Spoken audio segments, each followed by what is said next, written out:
so smooth, trying to keep my cool. I can't help myself, you'd make me act a fool. Sweet thing you say, a sexy way you move. I get so excited, babe, I don't know what to do. I really wanna be your only one. Forget about the race to one. Why stop with good enough when you can have the best? Really good what I'm trying to see. I want to stay, I stick with you, baby. Exactly. Thank you very much. So let's say a very big thank you. Put your hands together for the Managing Director and CEO of Access Bank, Mr. Roosevelt Ogbonna, who is our chief host here today. Mr. Roosevelt and your team, thank you very much, working tirelessly for putting this together for this Thursday. Let me also recognize some other distinguished individuals that we have, invitees who are here, a former minister.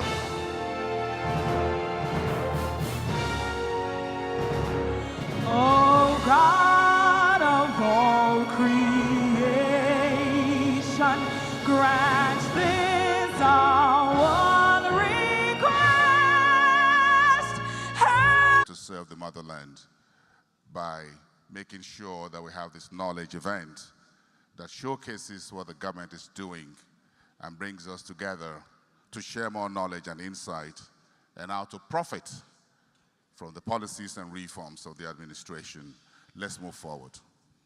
Distinguished ladies and gentlemen, once again, our absolute delight to very warmly and specially welcome you to the Access Corporate Forum 2024.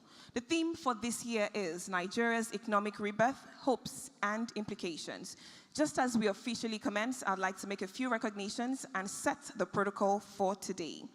I'd like to start by recognizing the Managing Director and Chief Executive Officer, Access Bank PLC, Mr. Roosevelt Ogbonna. A round of applause for him, please. Thank you.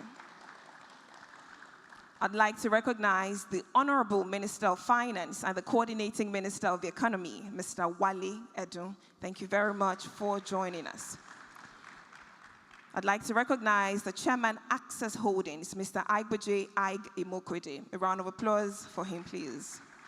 I'd like to recognize the Chairman, Access Bank PLC, Mr. Paul Usoro, Senior Advocate of Nigeria. The Acting Managing Director, Access Holdings, Ms. Bolaji Agbede. Round of applause. I'd like to recognize the Governor of Lagos State, Mr. Babajide Olushola Sanwo-Olu, who is ably represented today by the Special Advisor on Taxation and Revenue, Mr. Ogungbo. Thank you very much for joining us. I'd like to recognize the Governor of Ogun State, who is ably represented today by Mr. Dapo Okubadejo, the Chief Economic Advisor and Commissioner of Finance. Thank you very much for joining us today. I'd like to recognize the President of Dangote Group, Alhaji Aliko Dangote. Thank you very much for joining us. I'd like to recognize all the members of Board of Directors at Access Bank PLC and Access Holdings. Thank you. I'd like to recognize all of our distinguished and eminent panelists. Thank you for making time to be here and for honoring our invitation. Very specially, I'd like to recognize all the invaluable customers at Access Bank who have also graced this occasion. Please give yourselves a round of applause. Thank you for being with us today. Let me also recognize and also very special get what you call tax subsidy. Mr. Taiwo Yedele, the chairman of the Presidential Committee on Tax Reforms for Nigeria. Thank you very much for coming here this morning. We also have so many folks from the business and community, the Director General of the Manufacturers Association. Thank you very much, Mr. Kadri, for coming. Dr. Almona, Madam, thank you very much, from Lagos Chamber of Commerce and Industry. We also appreciate that our co-lead paper presenter, Mr. Bismarck Rawani, a member of the former Presidential Committee on Economic Reforms, to the President, and of course, the CEO of Financial Derivatives Company. Thank you very much, all of you, for coming for today's event. Mujibali. Very distinguished ladies and gentlemen, once again, it is indeed an honor to have every one of you gather here today as we discuss not only the challenges, but of course explore real opportunities that will shape and in turn transform Nigeria's economic landscape. Your presence here shows that together we can indeed achieve more. Distinguished ladies and gentlemen, when we have very distinguished personalities like yourselves in a room like this, it is not in our place to do the official welcome.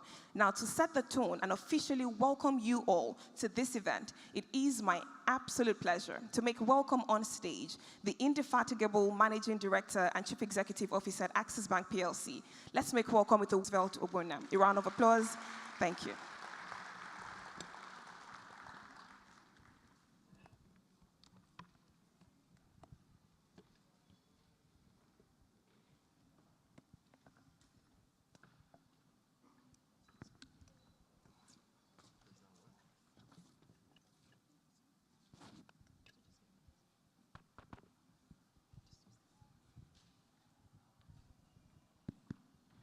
Good morning, ladies and gentlemen, and welcome to the second annual Corporate Customer Forum for Access Bank. This represents the second of this type of forum that we're having since this current administration came into office in May of 2023. I think in many respects, it signifies the importance of the challenges that we're having as a nation and the need for us to combat the very strong economic headwinds that we are facing. I think Nigeria is not isolated in this stead. Many emerging markets, as well as global markets, are facing significant challenges.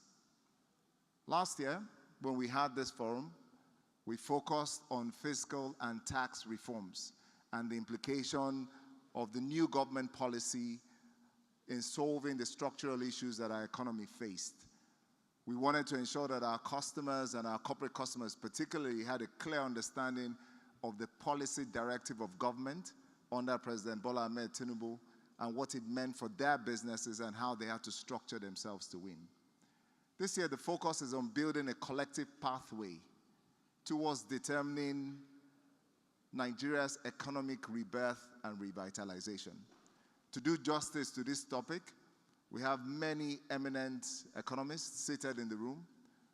We have policymakers, financial market and financial industry experts, market influencers, and hopefully this platform will give us an opportunity to gain insights from them with the many years of experience that they have towards trying to better understand the economic realities that we face, but I think more importantly to look for opportunities where they exist. I'll take a moment to acknowledge the many panelists and speakers who will be doing justice to the topics that we've selected today. I know that while they're on the podium, it will be one conversation, but there are many conversations we expect to come out of the sessions that we're having today. I thank especially our speakers for their presence and for honoring our invitation. I thank the Honorable Minister of Finance and the Coordinating Minister of the Economy for his presence, but I think beyond that, for agreeing to deliver a paper at this session. Honorable Minister, thank you very much.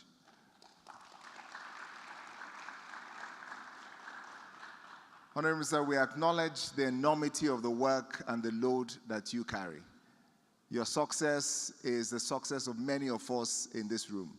So in many respects, we see ourselves as partners for progress. The challenges are real, but they're not insurmountable. I think your leadership, your candor, and your willingness to always want to engage with stakeholders like ourselves and the larger stakeholder group clearly is making an impact and is causing many private capital to find a home in Nigeria. And for that, we say thank you.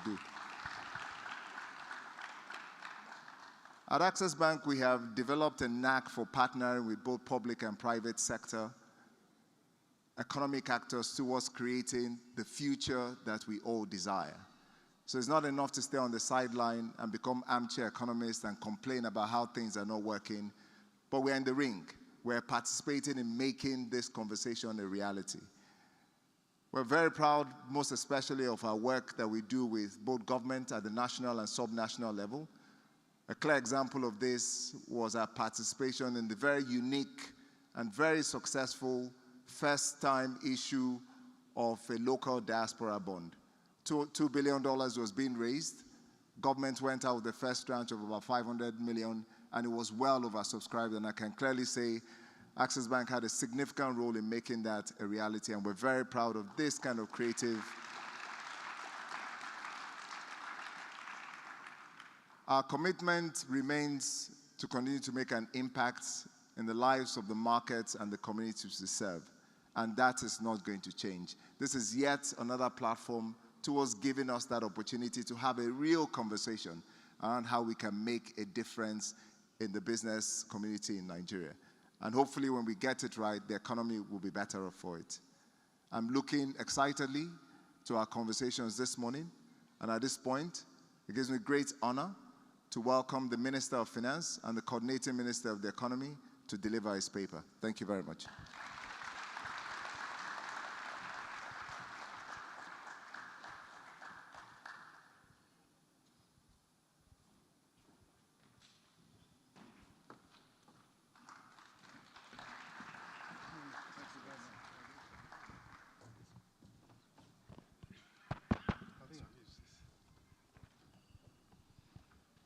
Good morning.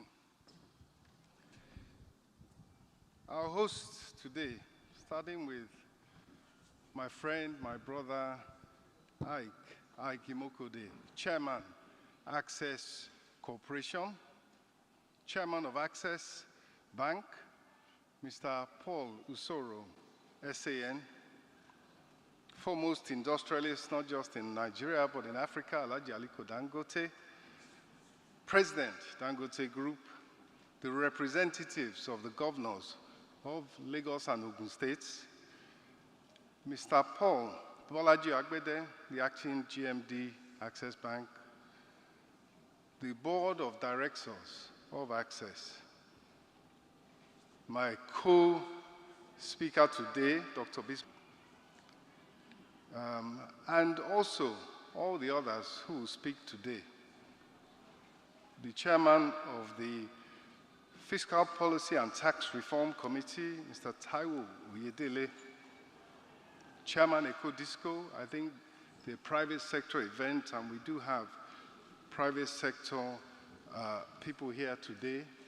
We have Dr. Leo Stan Eke, foremost computer entrepreneur and specialist. At this point, let me say, gentlemen of the press, distinguished ladies and gentlemen, it is indeed both an honor and a pleasure to be here today. I have to be here today. Boson told us that we're to have robust discussions. And as Roosevelt said, we need to engage with each other in an effort to together grow the Nigerian economy. Thank you very much. Let me test this. I have to say next slide. Okay. I'll say next slide when the time comes. But this is Access Bank's second corporate forum. Just now, I was asking Ike, what do you intend to do with this forum? We have the World Economic Forum. We have so many gatherings. How do you want to situate this? And I was speaking to two things: the sustainability of the effort and also reaching for global, world-class standards and a global significance, because that's what we have to aspire to. That's what so many people in this front row have aspired to and given us. And so I congratulate all at Access on this second forum and I encourage them to keep it up. And I thank you for this opportunity to say what the president, the government, the administration of President Bola Ahmed Tinubu has done. what it is doing and what it intends to do as we aim to take Nigeria onto a higher growth trajectory. These conversations are necessary. The reforms that have been taken so far were necessary. And we just want to impress upon you and Nigerians at large what we are doing to reset our economy and to achieve development, growth, and reduction of poverty, a better life for Nigerians, which is Mr. President's ultimate aim. The macroeconomic reforms would have been done sooner or later.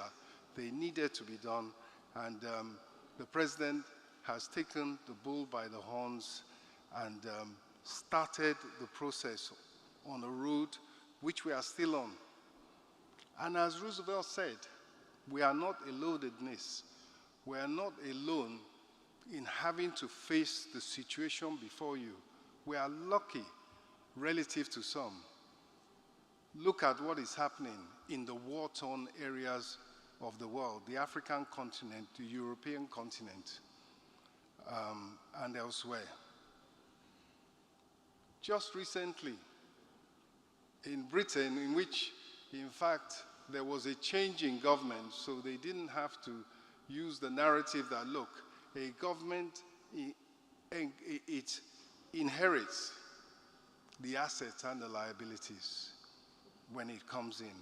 They could easily say, Sir Keir Starmer, that this is what he's been left with, but most important of all was looking forward. He warned, and he tried to prepare Britain for a tough time, because he too has to undertake structural reforms to set the economy on the right path. And he said one thing which I think we need to bear in mind. He said that effectively, the broadest backs, the most privileged, the richest in society, have to pay the cost. It is not the poor and the vulnerable that have to bear the consequences of the past and the reforms that are necessary. And it's important, I think, to mention that President Bola Ahmed Tinubu had always committed to making sure that as much as possible, that the poor and the vulnerable are not left to their own devices. With the environment we have, where inflation spiked, inflation is what? It's a fight over distribution. And if you don't protect the weak and the vulnerable, they are the ones that will lose out in the fight over limited resources, limited goods. So, ladies and gentlemen, 17 months or so on, I think the reforms, from the evidence, from the data, from the details that we have available to us, the reforms are yielding fruit. The economy is beginning to turn the corner, and I think we all are witnesses to improved macroeconomic stability, signposted by what? Stable exchange rates, increasing government revenues, positive and increasing trade balances, current account balances, and a total reconfiguration and a revamping of government revenues, as well as a tightening and a greater emphasis on expenditure control. Please go back to 2. He was just giving you a sneak preview. Thank you. So I will give a quick update on the reforms. You all know the figures. This is a knowledgeable audience. And then give us the signposts to our economic progress, as well as a highlight of something called the Accelerated Stabilization and Advancement Program. And this was put together with the collaboration of all, the economic management team of Mr. President, members are here seated.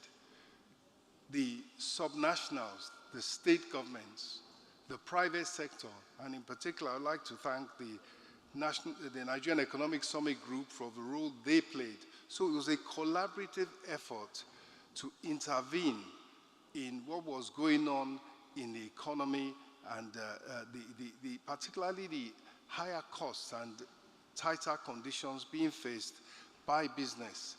And that ASAP, as we call it, is being implemented for the rest of this year and probably from several months into next year.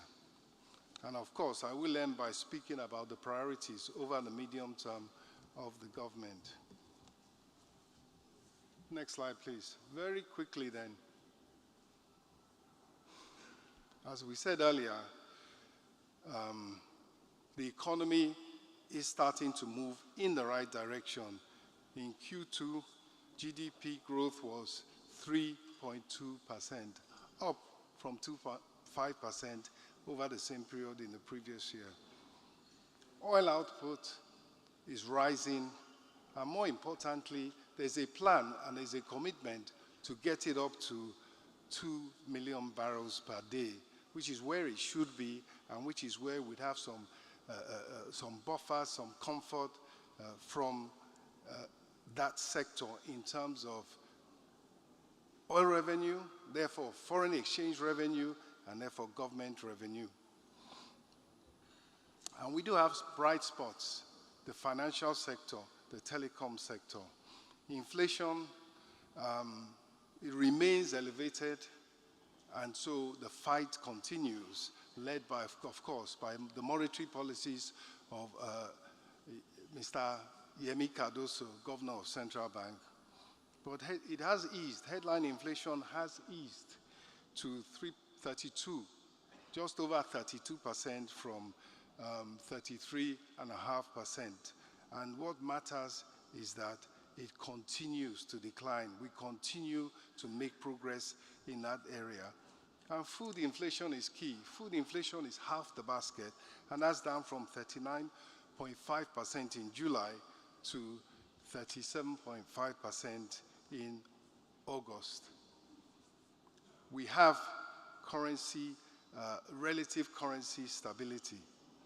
And of course, the all-important margin of the rates, collapsing of the markets, elimination of multiple markets. And we have foreign exchange liquidity. The reserves, the gross reserves are up.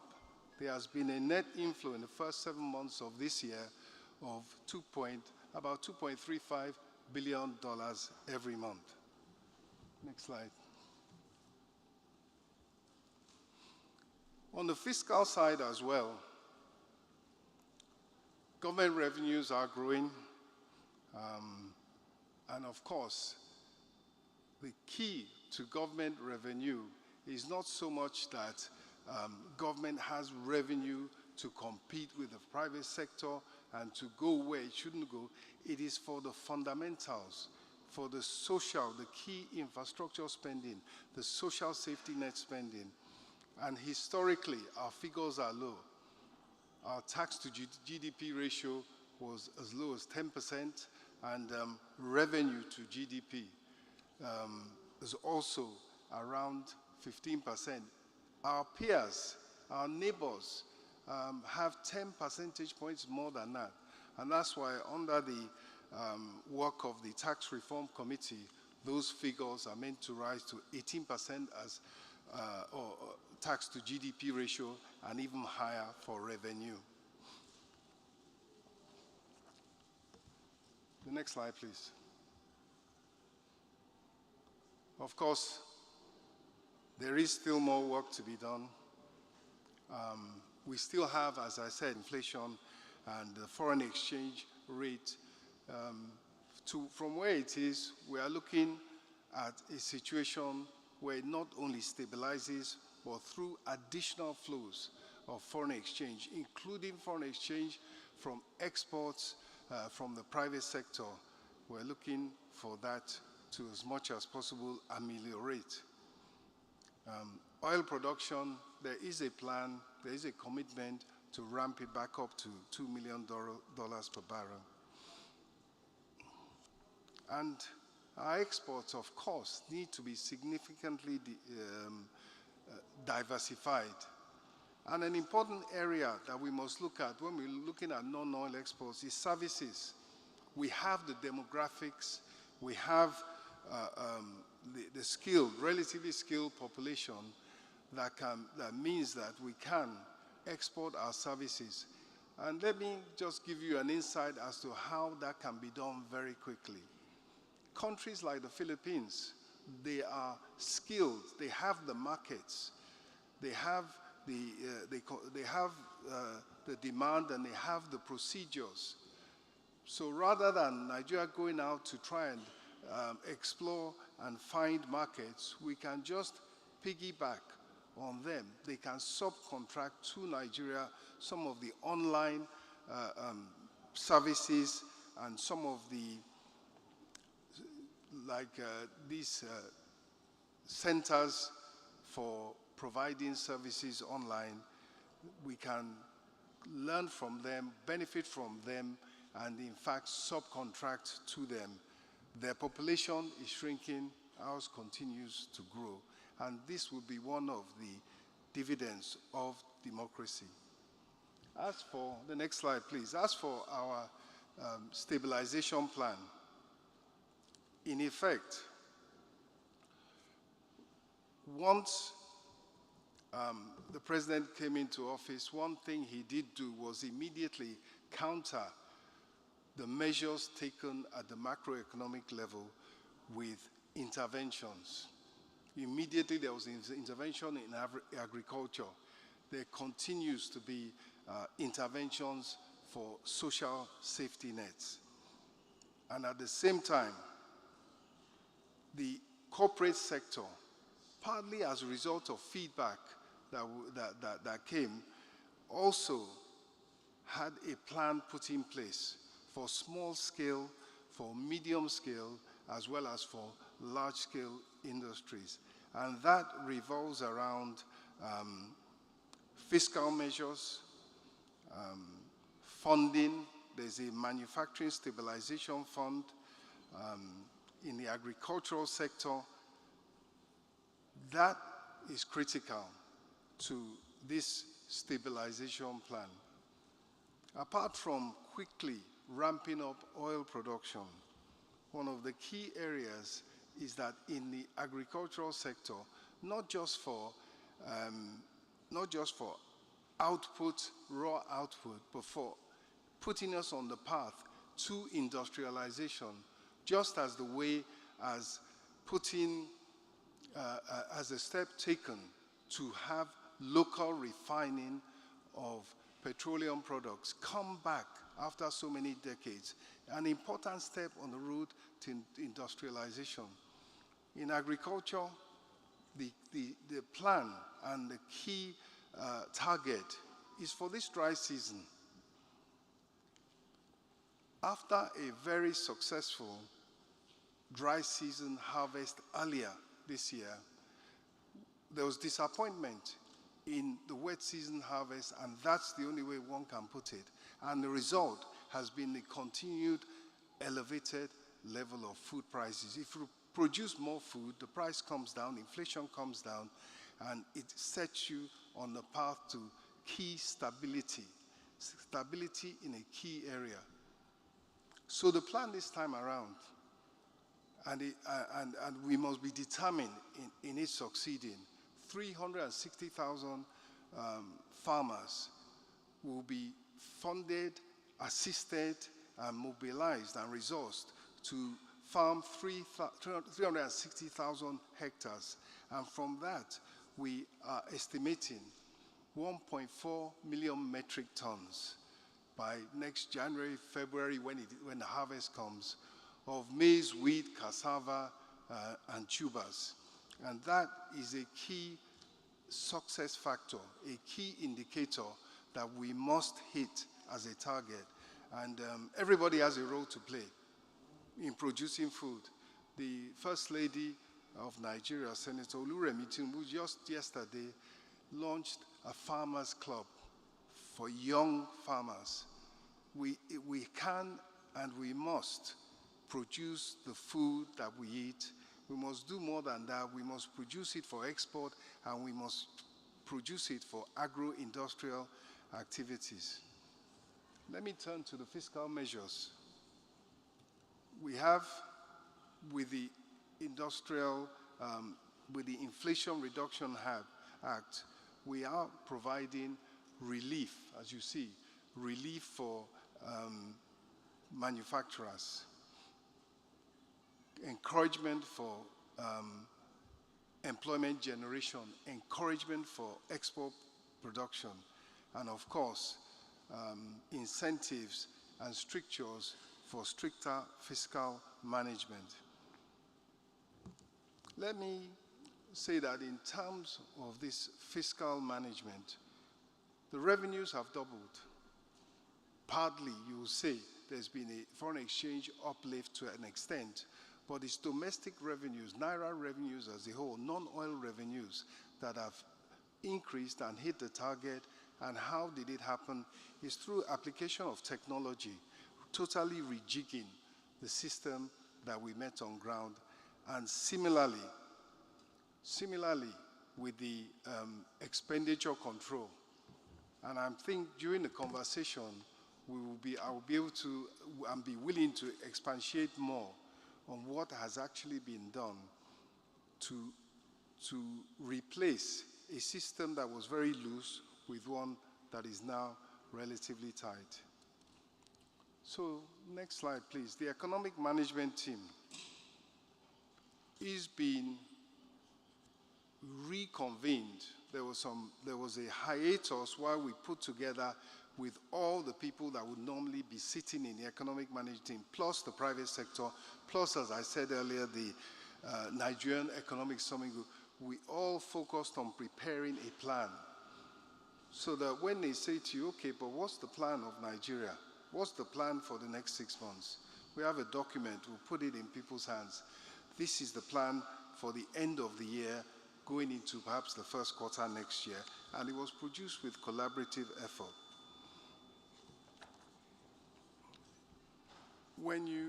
Next slide, please, briefly. When you talk about now that we feel that the economy is relatively stable, we know there's more to be done, and we know that we must push for growth. But now it is time to pivot the economy towards economic growth. Where will it come from? And I'm sure during the conversations you want to know more about where the liquidity is going to come from, where the financing is going to come from. But first of all, we have to focus on our own resources, particularly the oil sector, but quickly follow that by the whole point of stabilizing the economy and trying to get inflation down, a stable exchange rate, is so that investors, such as you here, can borrow and invest, increase productivity, produce economic growth, create jobs, reduce poverty. And so we are looking to domestic investors, we're looking to foreign investors, and investment, equity, not so much borrowing. Public-private partnerships, such as those that were signed in the infrastructure area, in mining and solid minerals, in power generation, in telecoms, and in agriculture. Recently, Mr. President's travels, particularly to China. Let me use the rest of my time to go to slide 11, please.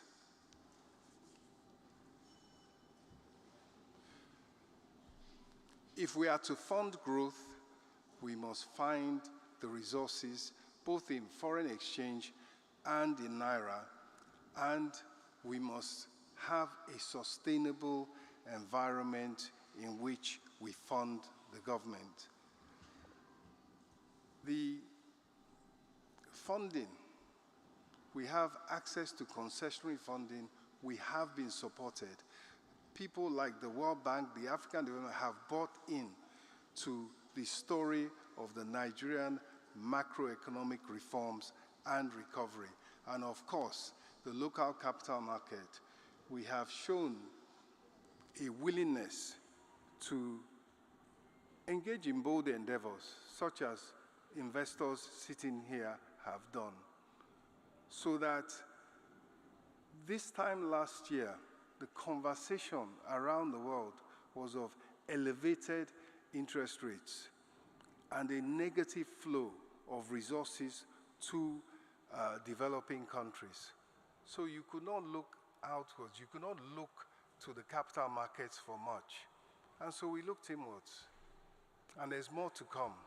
We have shown that Nigerians can and are buying in to what is being put before them by the government in terms of the domestic issuance of dollar securities. Nigerians have money abroad who live abroad. They have savings abroad who live abroad. But Nigerians who are here, they also have savings abroad. And it is that we are tapping into. And we thank the institutions here, such as Access, who, with their customers, helped us to implement a landmark transaction that means well, not just for Nigeria, but for the African continent, in that they don't have to be going cap in hand, looking for the resources to develop, to modernize their economies. Their own savings, if they present the right picture, can be attracted, and Nigeria can be a leader in internationalizing the African financial markets. Thank you. On this note, I would like to say that I know that we have been given the opportunity to showcase some of what has been done and what is being done by this government. But the most important aspect is going to be the feedback, is going to be how the business sector and even the social sector feels. And on the social sector, let me just emphasize once again that all is being done to ensure that the commitment of Mr. President to help the most vulnerable, to provide them with direct transfers that mean that they can decide what is their priority, which is a veritable way of intervening, as we found during COVID. There is determination to open a free market economy where anybody is able to come, where anybody is able to come into any sector, follow the regulations, and invest. And it is on that basis. If you just take what is going on in the petrochemicals and petroleum sector, and you add what we are determined to do in agriculture, and for industry, for methanol from cassava are being put in place. So we are giving ourselves a chance. We have given ourselves a platform, and what is looking first of all internally. Look internally at our ability to generate resources, and look internally at our ability to produce locally for the domestic market. That is the intention of President Bola Ahmed Tinubu. That is the core to his economic strategy. I thank you.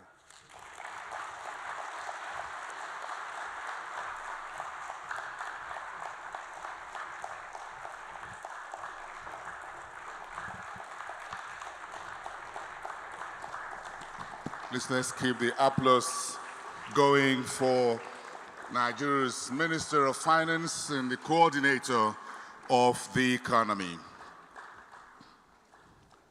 Please be seated.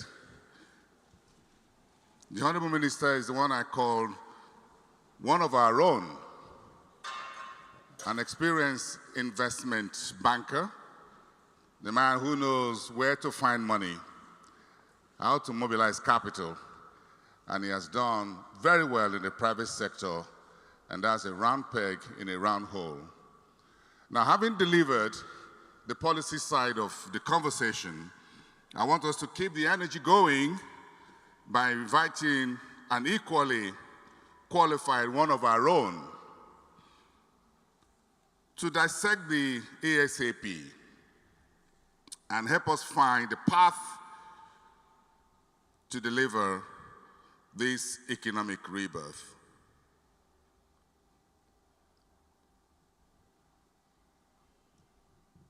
Let's put our hands together for Mr. Bismarck Rawani, the CEO at Financial Derivatives Company, as he delivers the core paper, the lead paper, just to take more steam into what we already know. Oh, this is Nigeria in 2026. Fasten your seatbelt. Ladies and gentlemen, good morning. Distinguished ladies and gentlemen, as we say in Nigeria, we stand on existing protocols. My job today is to, the Honorable Minister has spoken about what happened in the last 18 months. I'm going 18 months forward to tell you what the world and Nigeria will look like in 2026, June to December. So first slide, please. That's the outline. Next slide, please. Now, the outlook for 2026 is this. Next slide. The price of oil will be $80 a barrel, probably not higher than $85 a barrel. There will be a new president in the United States of America. Nigeria will become the second largest economy in Africa from number 3. There will be a deadlock before a truce in Ukraine, and the US stock market will maintain its bullish run. You know, Jerome Powell started it all yesterday. And the Chinese economy will recover from its current state, and it will remain the second largest economy in the world. The US economy will be at about $27 trillion and will remain over 26% of global output. Next slide, please.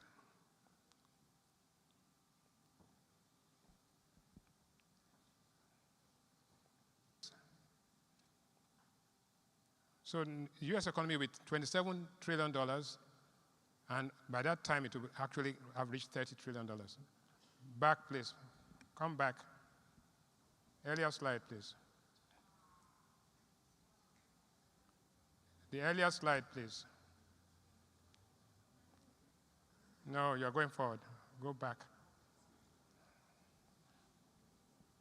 Number 3 slide, please. Okay. China will be the second largest economy in the world, and India will be the 5th largest economy in the world. Please move forward, please. This is becoming, okay. Average return on the US stock market will be about 11 to 13% in 2025. Oh, God. This is becoming an endurance test. Next slide, please. Next. Next. Next, one forward. Okay. No, you've gone forward too far. Next. Okay, stay here, please. No movement. There will be a decline in borrowing costs and increase in corporate margins across the world. Corporate earnings will be enhanced by growth potentially boosting stock prices. There will be a persistent decline in global inflation because of monetary tightening and easing being synchronized. The impact of artificial intelligence on renewable energy, biotech, is going to drive a lot of things. International conflicts, trade policies, and other geopolitical factors can create short-term volatility in the market. Next slide. How does this affect Nigeria? Nigerian economy will be at $400 billion. Right now it's about $368 billion. It will be $400 billion by 2026. It will be the second largest economy in sub-Saharan Africa. Electricity tariff, in our judgment, will remain above 200 kilowatts in bands A and B. Telecom tariffs will increase. significantly to maintain that investment opportunity. There will be an efficient, sorry, please, can you stop? Just go back. There will be an efficient forex auction system by 2026. And unencumbered reserves will be at $20 billion.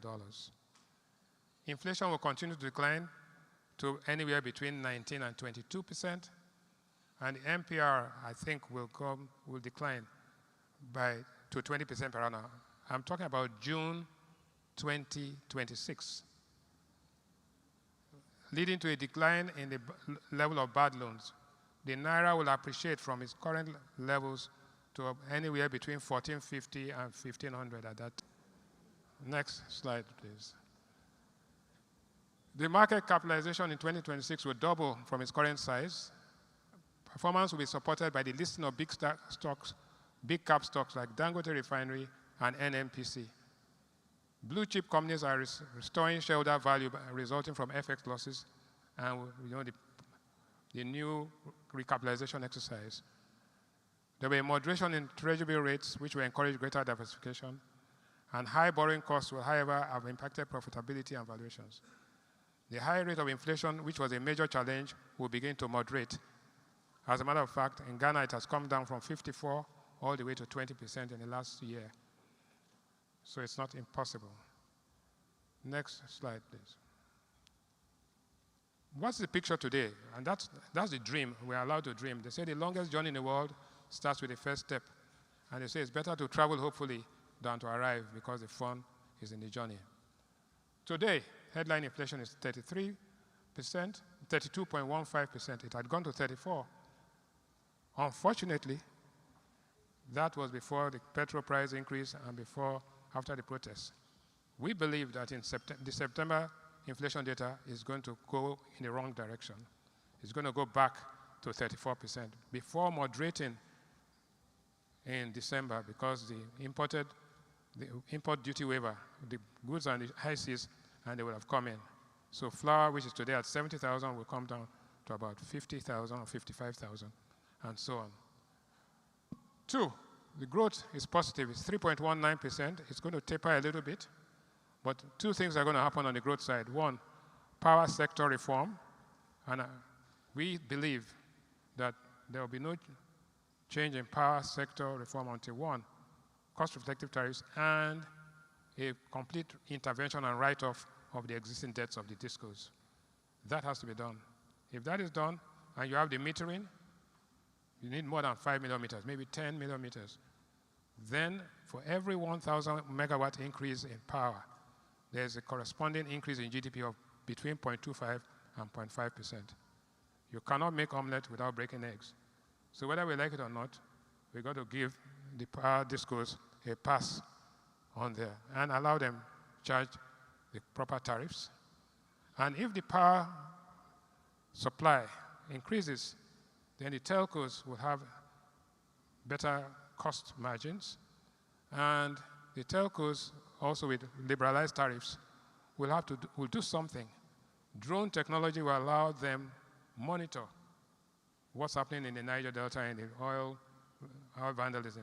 When that is done, the increase in oil production, which we are aspiring now, of 2 million barrels, maybe we'll be in OPEC, maybe we won't, in 2026, but that alone, so you will have an increase in oil revenue, increase in oil output, an increase in GDP itself, all happening at the same time.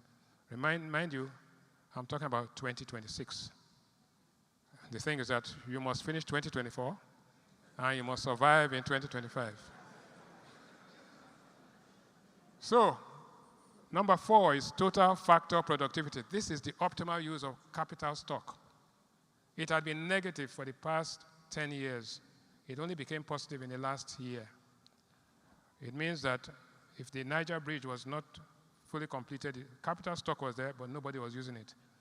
So optimizing the use of those capital resources leads to a phenomenal increase in growth.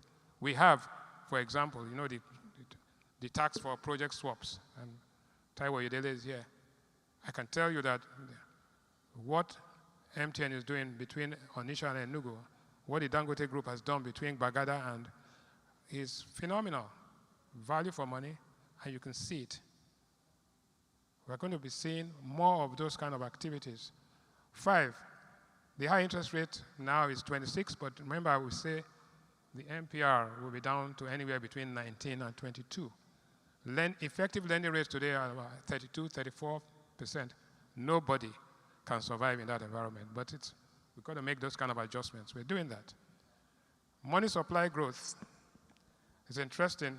It's now at 62%, but it is misleading because every time the exchange rate falls, the Naira value of the domestic account balances increase, and that is considered as money supply growth. So if the Naira narrows to where it is, then you'll see some kind of stability. And we'll talk about the exchange rate market in a minute. PMS pump price has been up 50%, and we say it will go higher before it comes down in 2026. Okay, thank you. Next slide. So, trade balance today is 8.42. Total value of transactions in a month is 96 trillion naira. Please note this. 5, 6 years ago, it used to be maybe 3 trillion naira. We used to clap about it. It's now 19 trillion. By 2026, the monthly transactions will be in excess of 25 trillion, if not 30 trillion a day. That is what Nigerians are selling and buying. The velocity of circulation of money will also increase. And once the transactions increase, the velocity of circulation increases, output increases, it becomes, even the modest projection that will be at $400 billion in GDP becomes easily attainable. Every federal government has started the bond program, and the Honorable Minister spoke about it. Private sector activities, the PMI is at 49.9. It's going to expand. And Dangote Refinery has come to the rescue to put an end to the endemic petrol queues. Next slide. That's the picture today. So, how do we get from today to 2026, navigating through 2025? Next slide, please. To achieve these goals, the stabilization plan has been talked about, and I'm not going to dwell too much on that. An efficient auction system, but not just an auction system, but we must know the regularity. It cannot be kept quiet. If not, people begin to wonder what's going to happen next. So there has to be some transparency. This is how much we're going to auction. Even if it's 100 million or 10 million or 5 million, let us know when the next masquerade is coming out. So, recapitalization of the banking system, but more than anything else, today the Bank of Industry has a total footing of 3.5 trillion naira. That's like 1% of GDP. Indonesia, which, don't forget, Indonesia 1960, our income per capita was twice that of Indonesia. Today it's about 5, 6 times ours, if not 10. 15%, the industrial bank in Indonesia has its assets are about almost 15% of its GDP. So, for the Bank of Industry, the Bank of Agric, Federal Mortgage Bank, all those activities, we must get to at least 15 to 20% of our GDP. So we should be looking at 35 to 40 trillion. How do they do that? Just like the AFDB and all that, they continue raising capital. They never stop raising capital. I think without that, your infrastructure dream is just another pipe dream. So we need to have that. The exchange rate misalignment, it's both structural and transient. We have to deal with that. We cannot be running around and thinking that our problems are caused by Aboki or Binance and all that. Efficient markets exist, right? So let's get away, this hallucination and deal with that. Privatization of assets will continue, and concessioning of rail. You see the logistics and distribution business in a country where there are over 200 million people all over the place. With only 197 million kilometers of paved road, we can double that because we need to concession those roads like yesterday, all of them. Kidnapping and ransom, it will increase output and productivity, and it will reduce costs because almost 13 to 15% of the cost of business is in distribution of logistics. the price of diesel is down, right? So it's not the fuel cost, it's the cost of the bad roads.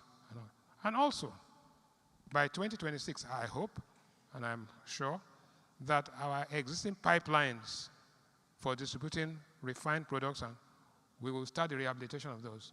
Therefore, instead of having trucks running all over the place, Alhaji Dangote's refinery started, and we saw pictures of all these trucks. For Christ's sake, those trucks should be at the, small trucks should be at the depots, because he would have pumped it straight from the pipeline all the way to Mosimi and all other places, rather than having the hazard of them, these trucks, killing people on the way and destroying our roads. So, construction of our roads, rehabilitation of our pipelines, privatizing state-owned enterprises, and the existing refinery, government refineries should be sold or given away. Okay. So, debt restructuring and overhauling the governance process. We must, he who goes a borrowing goes a sorrowing. But if you don't have, you can't get, and if you don't get, you can't have. So we need to deal with our debt situation. And we have all the financial advisors here who can advise us in that. And liberalize the tariffs, right? There are too many regulations, this single window and all of that. So what do? We have all of these policies, we sit down and all that, but nothing ever happens. So somebody should be in charge of debottlenecking. I like all of these new policies and all that, but they are bottlenecks. So we have to debottleneck the entire system. Next slide. So stabilization plan, just go forward. The minister has done everything there. So this is just the thing that we are dealing with, debt burden, and we know this already. We are looking for solutions and timelines. Next slide, please. So stimulus package, supplementary budget, all of this is minimum wage, or I'm sure it will be revised again. Next slide. Next, because the minister has done justice. This is where we are. So we have 230 trillion naira, or about $368 billion. We want to go, as a minimum by 2026, we should be at $400 to $420 billion. And that's the path we are taking through. Increased fiscal package, direct demand for goods, business investment and operations. But more than anything is power. I've said power reform, institutional reform, giving the power owners this goes a pass, right? Go and sin no more. Then put in some money there, right? Next. Next slide, please.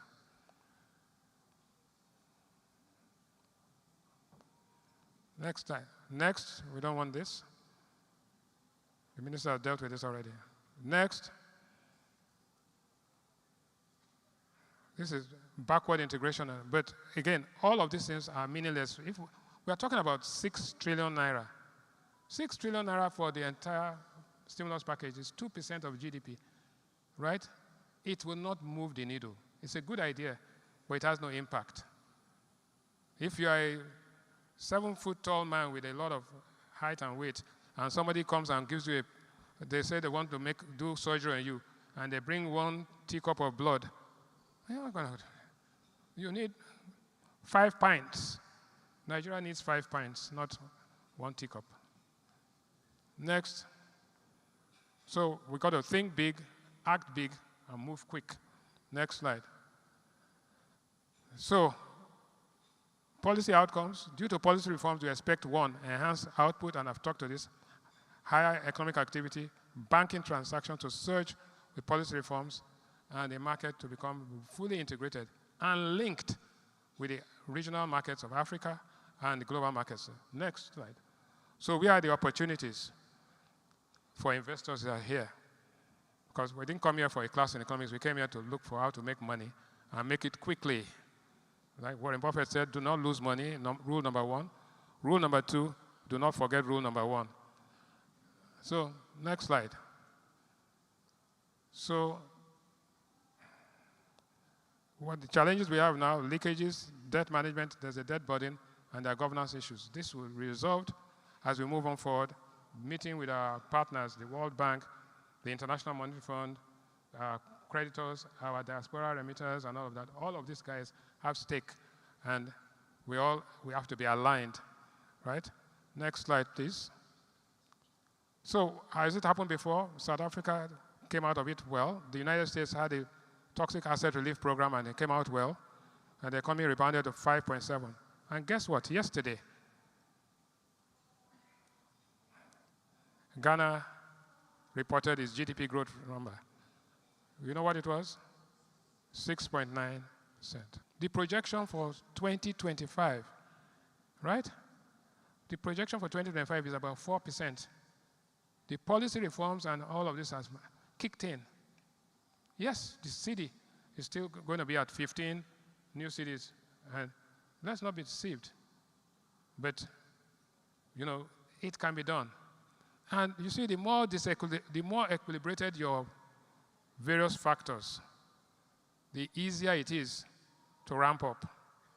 So if the price of diesel and the price of petrol are close to one another, if the parallel market rate and the official rate are close to one another, if the inflation rate and the rate of interest are close to one another, it's easier to get that package and get it to jumpstart and have a catalyst. But if they are disequilibrated, what happens is that people will be looking for how to create rent and how to round trip and all of that. We were in Abuja this week, or last week, and sometime at this time last year, all the bank MDs were there. And somebody raised the question that the reason this country is having a problem is that all the bank MDs are round tripping money. And I said, please, I asked a question. Gentlemen, last year when the exchange rate, one was 800, the other one was 400, everybody called bank MD or chairman, please, can you allow me buy PTA? This year that the two are together, we asked, how many people have called any MD? They said nobody. So why should I call the MD to buy this thing at 1,600 when the parallel market is also 1,600? No incentive. So all that energy they were using going around looking for MDs to buy PTA, they use it now to produce goods. So the point I'm making here is that the more equilibrated all these variables are, what we call general dynamic equilibrium, the more efficient an economy is, the higher the output, and the more it becomes a attractive destination for investment. Next slide. So it has happened elsewhere.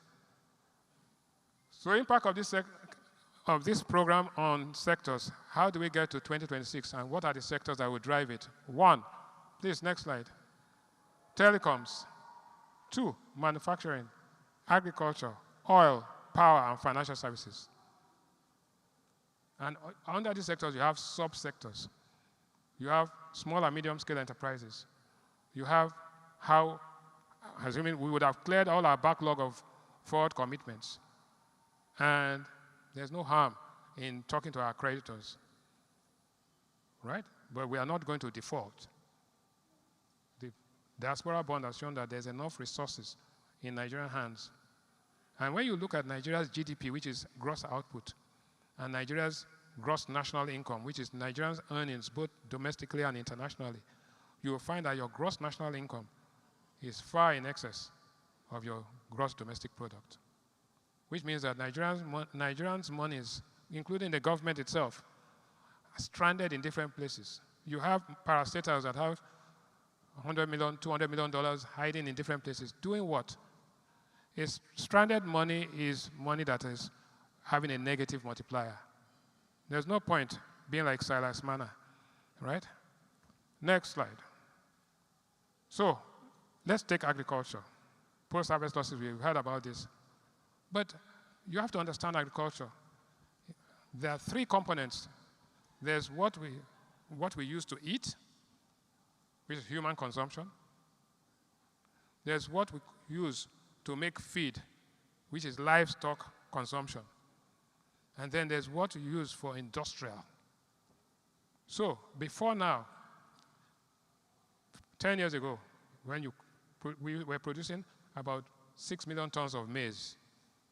And guess what? You go on Adeola Odeku Street, every 10 years you had a woman selling roasting corn. In the last 3 years, I want you to go on Adeola Odeku from beginning to end. You will not see one woman selling maize. But yet, maize production has increased. Yet, the Dangote fertilizer, Notoria and others are producing more fertilizer. Why? Because some people are using the maize to make ethanol, which is good. There are some people using the maize and sorghum to make livestock feed, which is good. There's Nestle and others who are using it to make golden morn and all of that. So there's a shift in the aggregate demand curve. There's a difference between increase in the quantity demanded and a shift in the aggregate demand curve. Economists will understand what I'm talking about.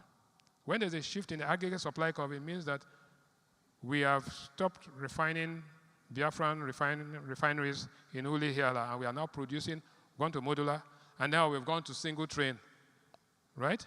That is a shift in the aggregate supply curve. An increase in quantity supply means that we get importers to import petrol from Rotterdam. That's an increase in quantity supplied.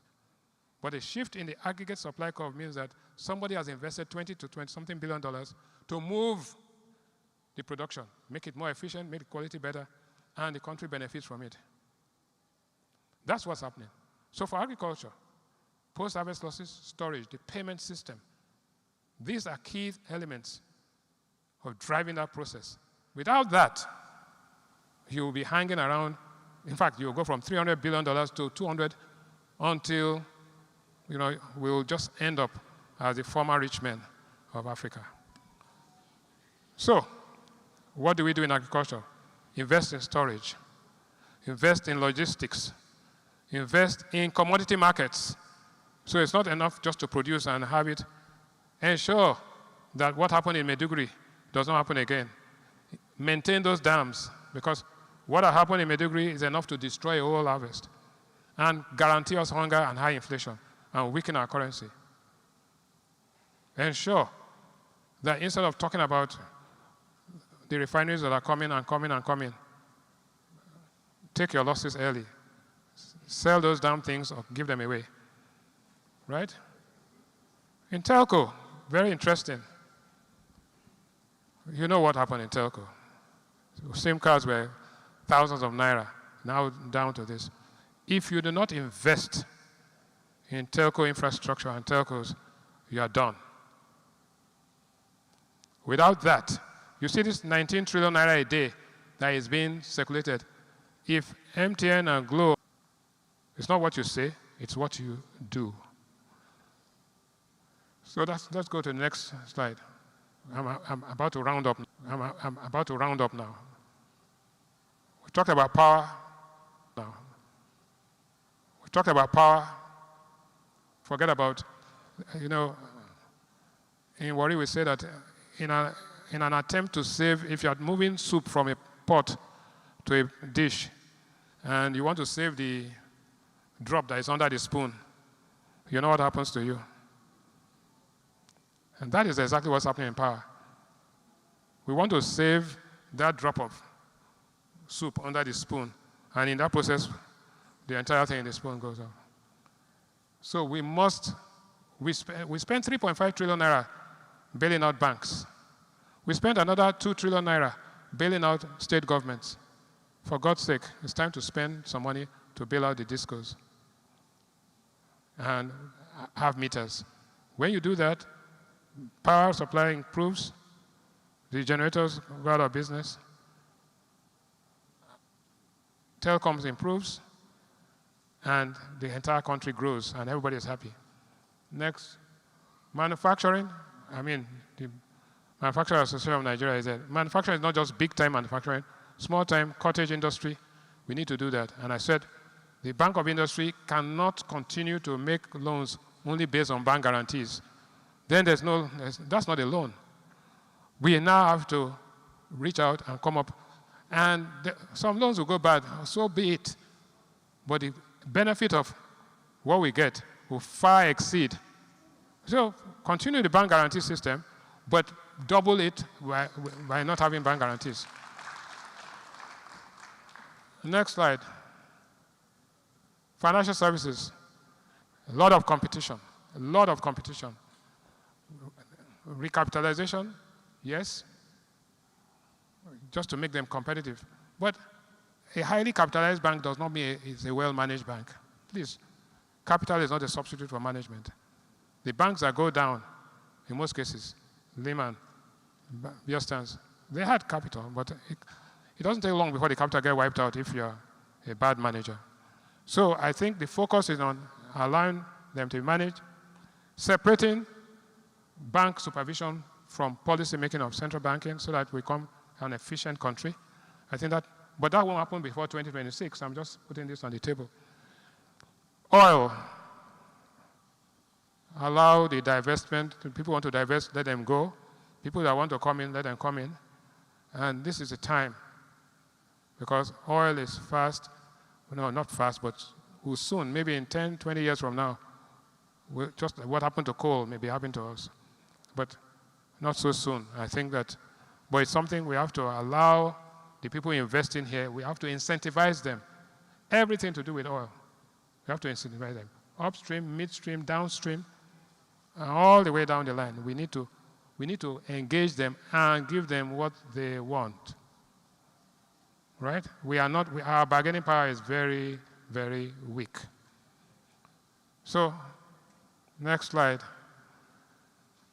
So, these are all the benefits, and you know what it is. So go on. Let's go to conclusion. So, the risks are known, but how will it be achieved? Backward integration, risks, high interest rate risk, political risk. Yeah, but life itself, you might as well not be born. The moment you get born in this world, there's risk, and that's all. Next, and final slides, please. No, next slide. Just go on to all the way to the end. Next. To the end. Next. Next. Next. Next. Next. Next. Next. Outlook 2026 now. Oh, wow. We've gone back to the beginning. Anyway, but let me conclude here by saying that 2026 looks very far away, but it's not. It's like yesterday. Some hard decisions have to be made in 2024. As we go to the World Bank meetings, we meet with our creditors, as we raise money, both from domestic and international resources, as we raise money and encourage our investors, we have increased the level of output of fertilizer in this country by 7-8-fold. However, agricultural productivity has not increased by more than 2%. Something is wrong. And people say that most of the fertilizer is being smuggled out of the country. It will be smuggled out of the country as long as your exchange rate differential. But now that the exchange rate differential is narrow, now that the price of petrol between here and the neighboring countries is narrow, then the incentive to smuggle is no longer there, or will no longer be there. If it is there, it's only minimal. So, in other words, I'm saying that by 2025, the end of 2024, many of these variables that are out of equilibrium will be in equilibrium. By 2025, the vested interest in Nigeria will know that it's in the national interests and vested interests are going to be aligned and be the same. By 2025, Nigerians will know that rent is a feature of an imperfect market, and that imperfect markets do not survive. That markets move from totally imperfect towards the abstract perfect markets, which don't exist. But the more perfect a market is, the closer it is to perfection, the higher the quality of living, the higher the quality of life of people, the lower the Gini coefficient. And we will have a situation where all of us here, the rich, the not so rich, will remember that they say, where I come from, that the poor cannot sleep because they are hungry, and the rich cannot sleep because the poor are awake. Thank you. Thank you very much, Mr. Bismarck Rwani, for your very eloquent and thorough presentation. Thank you very much. Thank you very much, Mr. Rwani. 30 seconds or 10 seconds to summarize. First, that's Nigeria's economic televangelist. Is the man of God when it comes to the economic and finance. Now he speaks more with a prophecy. He has two prophecies, and I'll just point to the first one. The first one got Alhaji Aliko a little bit more unsettled, because I noticed that as soon as he mentioned that the Dangote refinery will be listed by 2026, Alhaji's telephone started ringing more than before, and folks were calling him at what price. Investment houses, stockbroking firms started sending text messages. They want the offer. They want to be the one to bring Dangote refinery to the market. That's the first one. What else did I notice? He said by 2026, the financial services industry will boom from the reforms. So if you had mixed the Access Bank rights issue, this is the time to go to the market to buy more from the open market. I'm sure I got that right. Please, if you mix that 17 billion rights issue, go to the market and buy. By 2026, now let me make my prediction. The price will move. Don't ask me by what percentage, but buy Access Bank. Now I'm going to hand over to my colleague, Mojibade, for the next one. Thank you very much. Distinguished ladies and gentlemen, history can never be erased. And what history has shown us is that economic hardship often presents opportunities for a rebirth. And so we are confident that a rebirth for Nigeria is imminent. I'm excited for what the future holds, and these conversations today will definitely help to point us in the right directions. And so we'll be talking on this panel conversation how we can take pragmatic steps to achieving the goal for a rebirth. It is my absolute honor at this point to invite on stage the Honorable Minister of Finance and the Coordinating Minister of the Economy, Mr. Wale Edun, to please come up stage as we set this panel. I would also like to invite on stage a distinguished economist who just delivered a paper, Mr. Bismarck Rwani. A round of applause for him, please. Thank you. I'd like to invite on stage Director General and CEO of Manufacturers Association of Nigeria, who also is the co-interim Secretary General, Pan-African Manufacturers Association, and member of the National Institute, Mr. Segun Ajayi Kadri, MNI. A round of applause for him. Thank you. I'd like to invite to join this distinguished panel the Director General and Chief Executive at Lagos Chamber of Commerce and Industry, Dr. Chinyere Almona. A round of applause for her. I'd also like to make welcome on stage a Professor of Finance and Capital Market at Nasarawa State University, Professor Uche Uwaleke. A round of applause for Professor as he comes up stage. Now, to moderate this power-packed conversation, it is my absolute delight to make welcome on stage a multiple award-winning broadcaster, media and communications professional, who is also an anchor on the morning show at Arise News. A round of applause for Ayo Mairo Esse as she comes up stage to chair this panel conversation.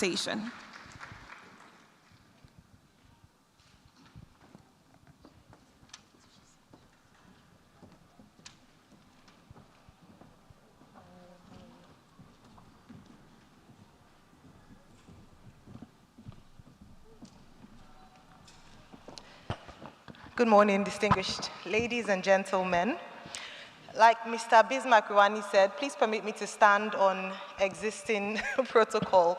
But I'd like to thank very much Access Corporation for having me this afternoon, and very importantly for this very critical conversation around economic rebirth. Mojibade put it succinctly in terms of the fact that when we have a state of economy as we find ourselves here in Nigeria, it's an opportunity for an economic rebirth. I'd like to thank very much, of course, our lead presenters, the Honorable Minister of Finance and the Coordinating Minister of the Economy, Mr. Wale Edun.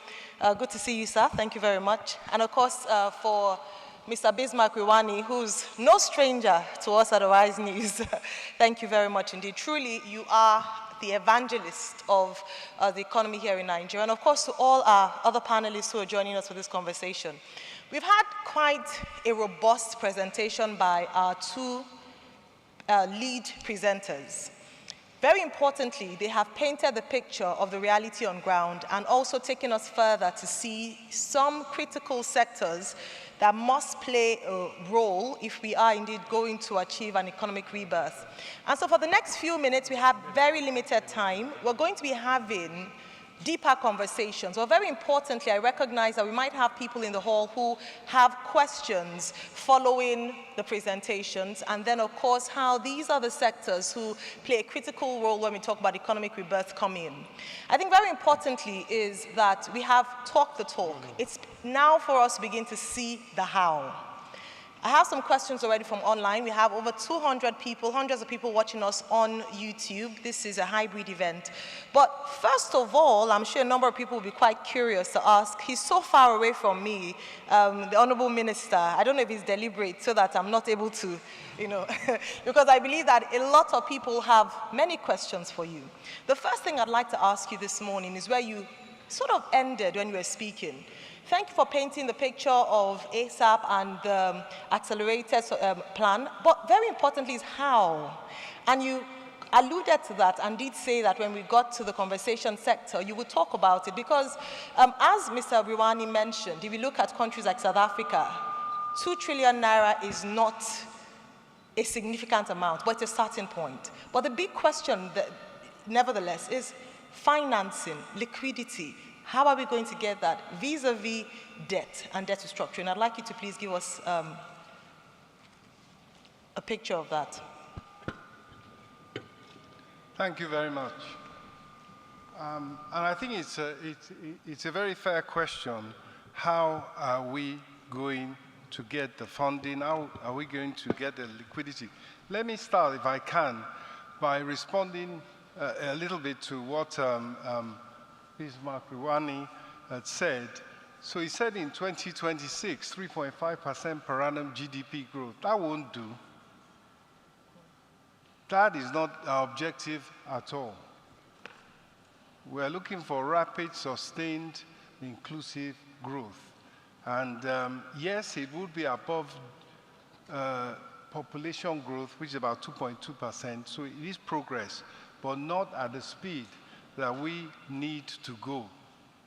And you just said Ghana is at over 6%.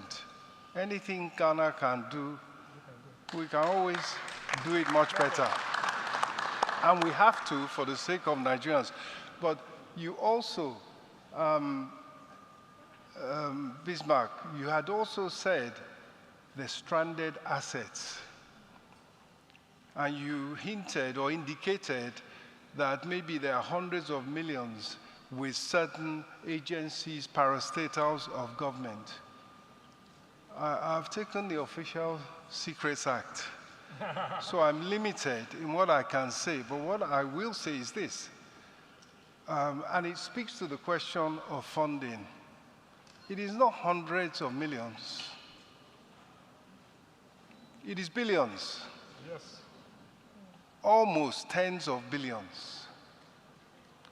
And the best way I can give us a sense of the changes that the country, the economy, the system is going through. You talked about governance and reforms. Just last night, you know that we have exited Ways and Means. What does that mean? It means that the government, when it has to pay a bill, when it has to pay domestic debt service, when it has to pay foreign debt service, doesn't go to central bank.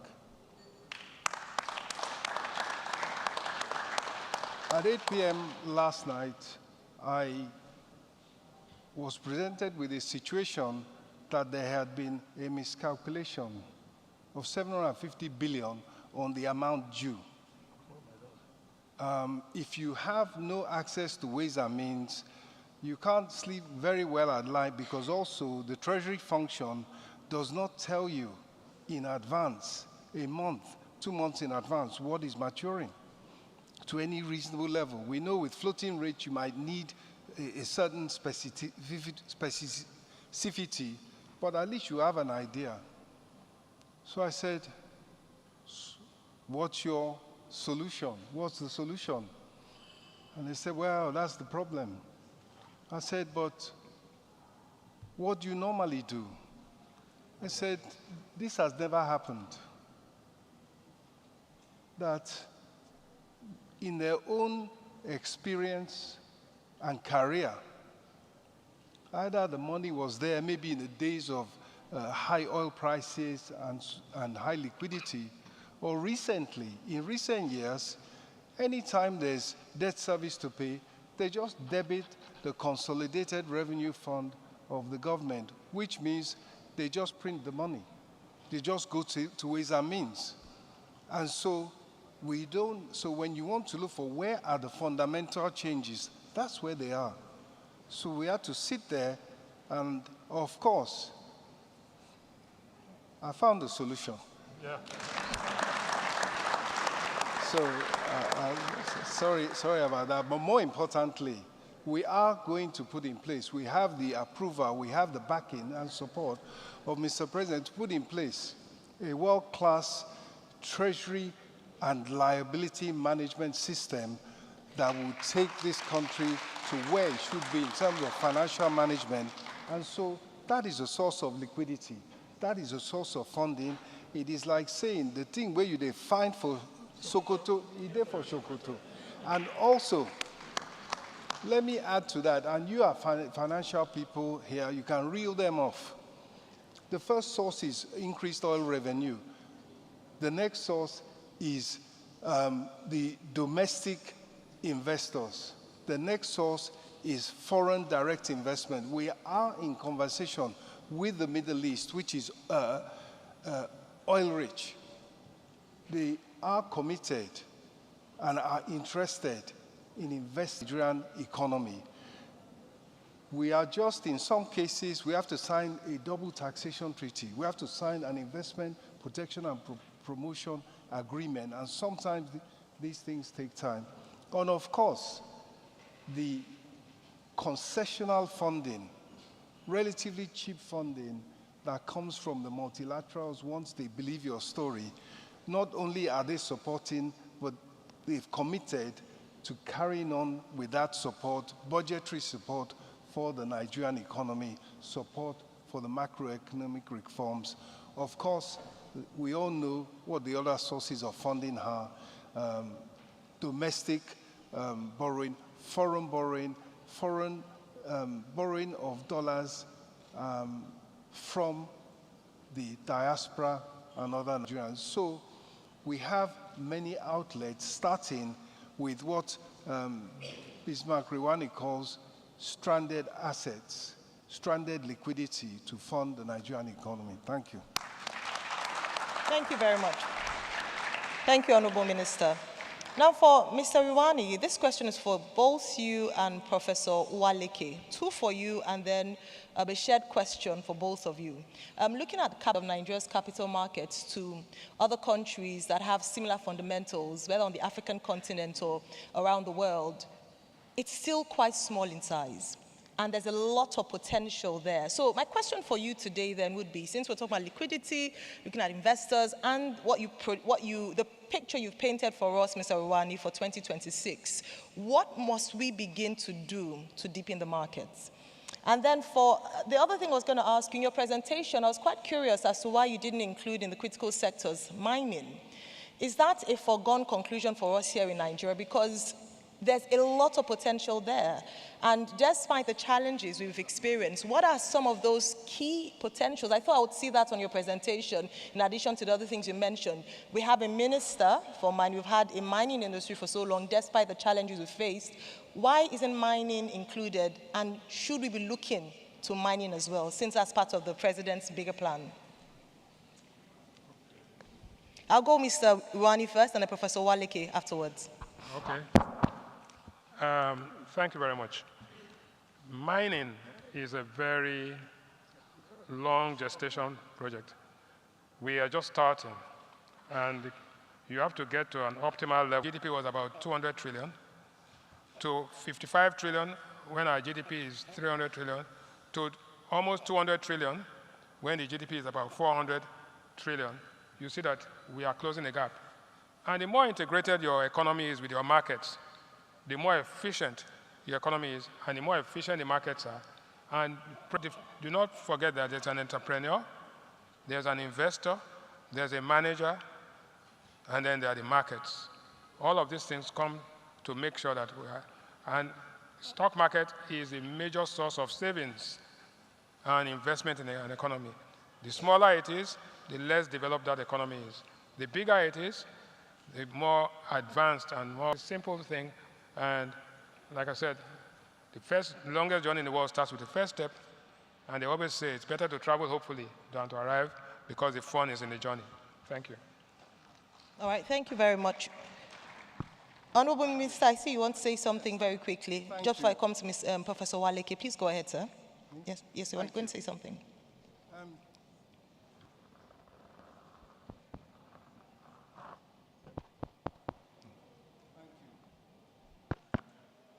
Can we have volume on his microphone? Thank you.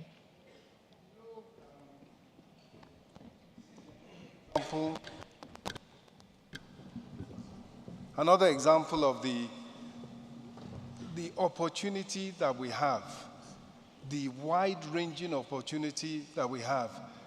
We left out the solid minerals sector, not because it's not important, but because we had a limited time to get our message over. So let me address solid minerals. It's a key sector. We have a minister in charge who is doing a lot to improve the access to information, which is key for investors. And what can it do for us? It is a low-hanging fruit.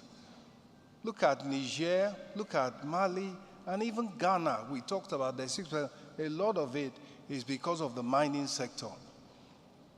And so we have that opportunity to ramp up economic activity, economic growth through solid minerals and mining, and that is what will be done. And that's another reason why we don't in any way, and we mustn't in any way, agree with a projection of 3.5% per annum in 2026 GDP growth. No, we don't accept it, and we must take advantages of all that we have, including the solid mineral sector. And of course, what we want is complexity.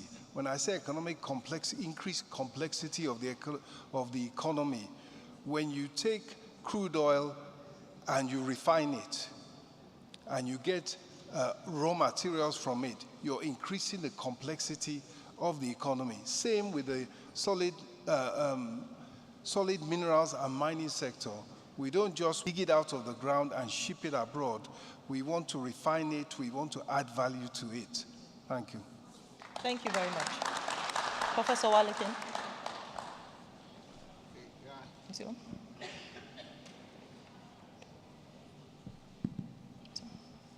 Thank you very much. Good afternoon, everyone. Thank you, moderator. The same question I was asked this morning on Ray Power Fact File. How do we deepen the Nigerian capital market?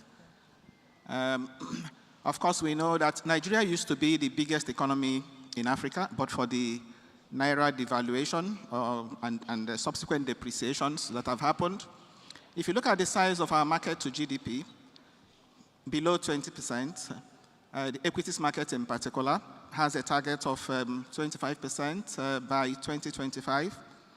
You compare us with South Africa, for example. As I said, we used to be bigger than South Africa in terms of GDP. But South Africa's equities market alone is nearly $1 trillion. $1 trillion. So as a percentage of GDP, you can see it's about 300% of the South Africa's GDP. So we have a long way to go in terms of expanding the size of our market. Then how do we go about it? For me, it's a whole of society approach. All the stakeholders must be involved. On the part of the players, they must continue to modernize infrastructure, market infrastructure. And of course, that is going on. On the part of the government, The government also needs to, support the market. Let me even speak specifically in terms of the approach to government access to the market, government borrowing.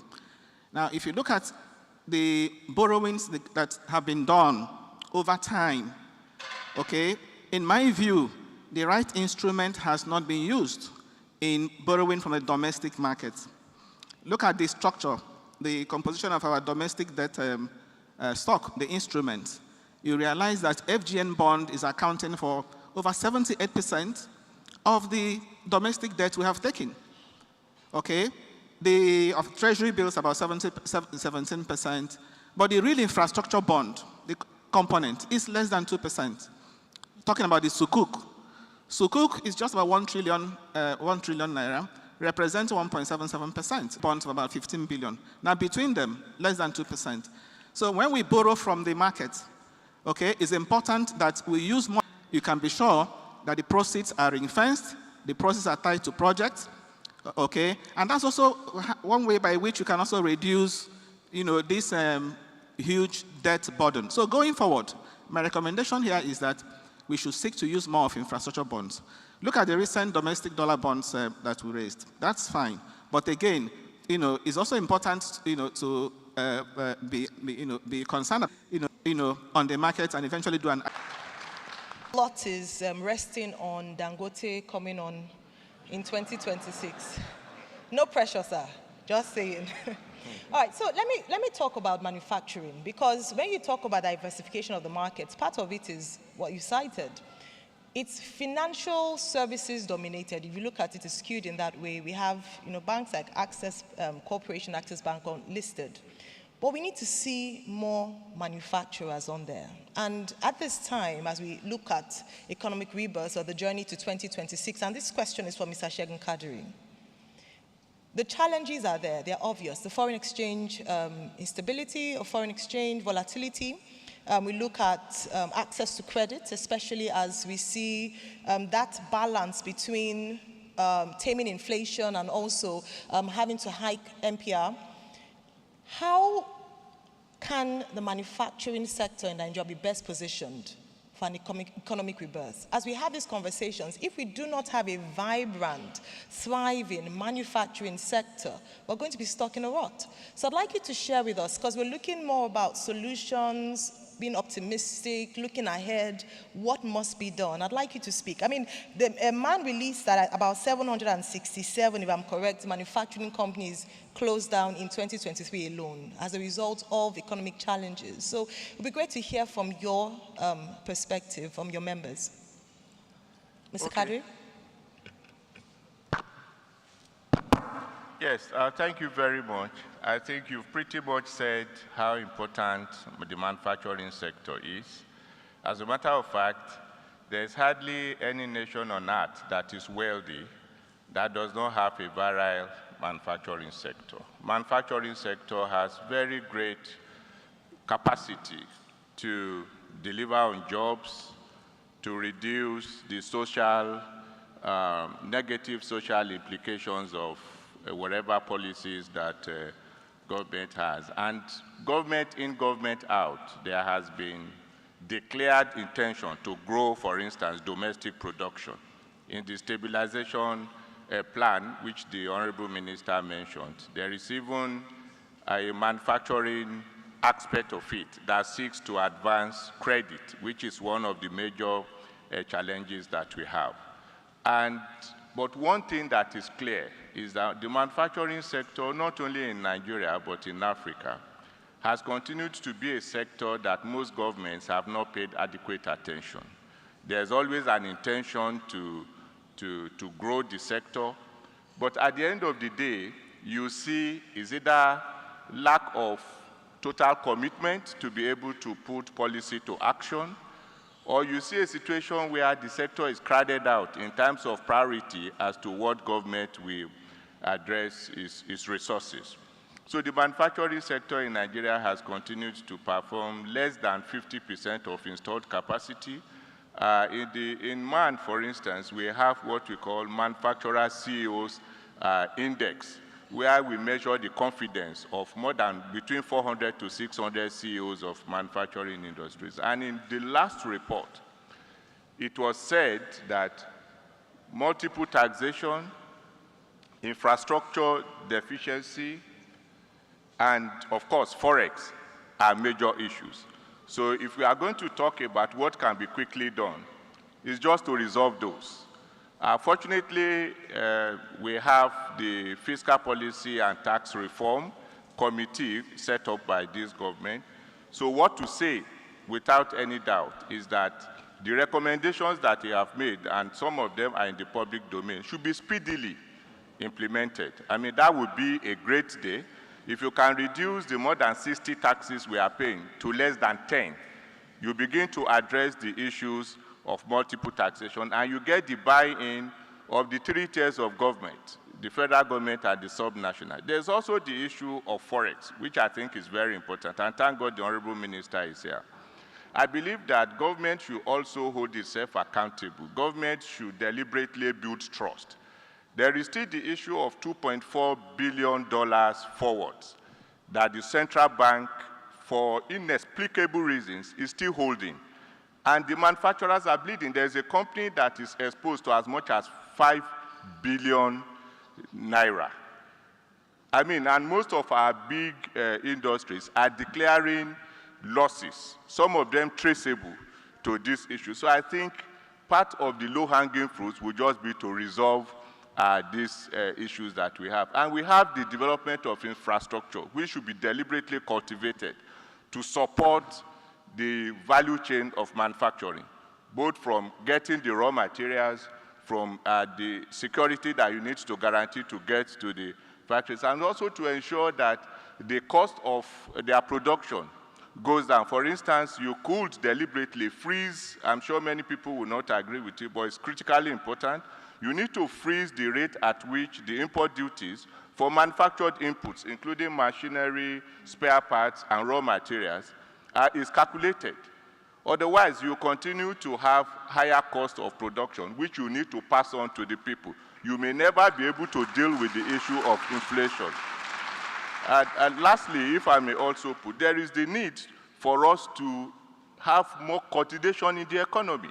Any manufacturer that wakes up today may not know what is going to come tomorrow. And happily, this administration has continued in the tradition that though was abandoned before. We have a coordinating minister who is sitting with us. I think Mr. President needs to ensure that he gives him the wherewithal. I don't think he's complaining. But those of us from outside see that Mr. President needs to specifically direct that we have some measure of coordination so that we don't have surprises. No economic policy initiative or measures should filter through except it is properly digested and incubated through this coordination so that we are able to have some sense of where we are going.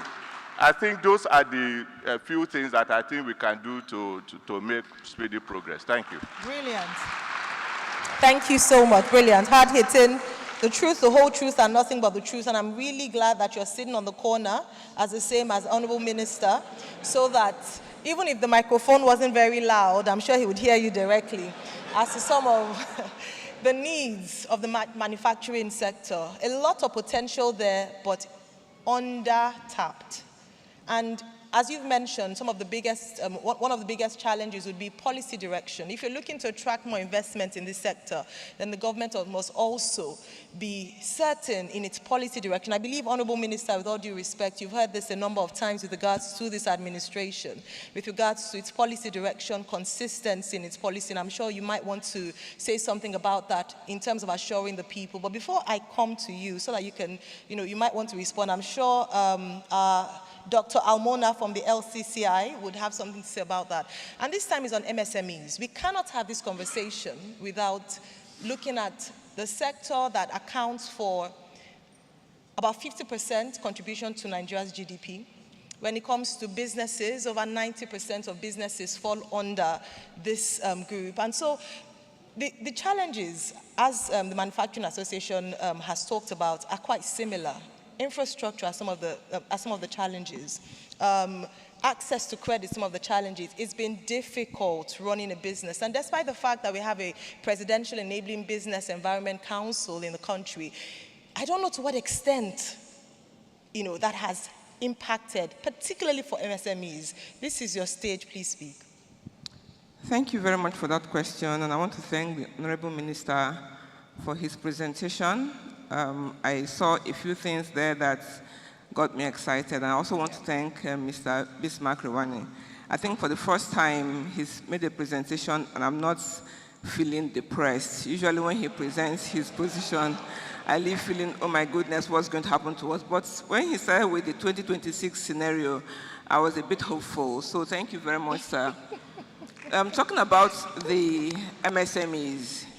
So yes, they contribute significantly to employment, but they don't contribute as much to GDP as we would want them to, and that leaves a huge gap for the economy because we are losing value significantly. And I hope that for the Honorable Minister and the coordinator of the economy, that one of the things that will keep him awake at night is the plight of MSMEs, because MSMEs are not having it easy in this business environment. Today, globally, MSMEs contribute to employment, but at 60% to GDP. In Nigeria, it's not as...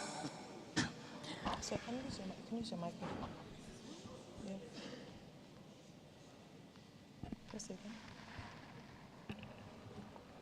second. Okay, thank you. So, as I was saying, MSMEs contribute about 86% to employment, but they contribute less than 50%. It's actually less than 50% to our GDP, and that should be worrisome to the minister in charge of the economy that we are losing value at that stage. Now, why is that so? There are several points that Segun has talked about. Infrastructure.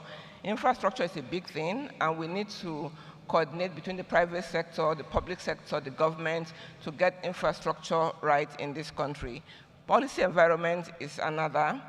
The policy space is kind of filled with a lot of nice things. People say a lot of nice things. Governments say a lot of nice things, but it never trickles down to the MSMEs. So I've heard some very great things today. I'm hoping that I can go back to my members and say, now we have good news and we can begin to do business. Because some of the policies stifle businesses. Sometimes the policies are great, but implementation is zero. Sometimes they start off and there's no accountability, so we never really know where are we on this particular policy. The other thing is around the supply chain. So in our environment, the supply chain is weak, is broken, is not integrated. In our country today, for most of the MSMEs, less than 20% of our MSMEs are integrated into formal supply chain that will create value. In South Africa, it's over 60%. In Kenya, it's over 60%. But in Nigeria, our MSMEs are struggling with all of these problems: power problem, transportation problem, road infrastructure not working. They have to create, every MSME they create their own infrastructure. And so it is very difficult for them to be competitive because the cost of doing business is so high. A World Bank report indicated that the businesses in Nigeria lose more than 200 hours to power outage. And that translates to either they are having to create their own power, or they're losing productivity because of that. So there are just so many things bedeviling a typical MSME. In fact, if a small company is doing well in Nigeria, we should give them a global award, because it's really difficult to do business in Nigeria. And I'm hoping that with all of these measures that the Honorable Minister has outlined, that they will translate to positive impact for the MSMEs. I hope to see it happen in that way. All right. Thank you very much. Well said, Dr. Almona. It's not just about policies. Usually, the proof of the pudding is in the eating. It's in the implementation of these policies. And when you say for small businesses who run businesses in Nigeria, it's often described as an extreme sport.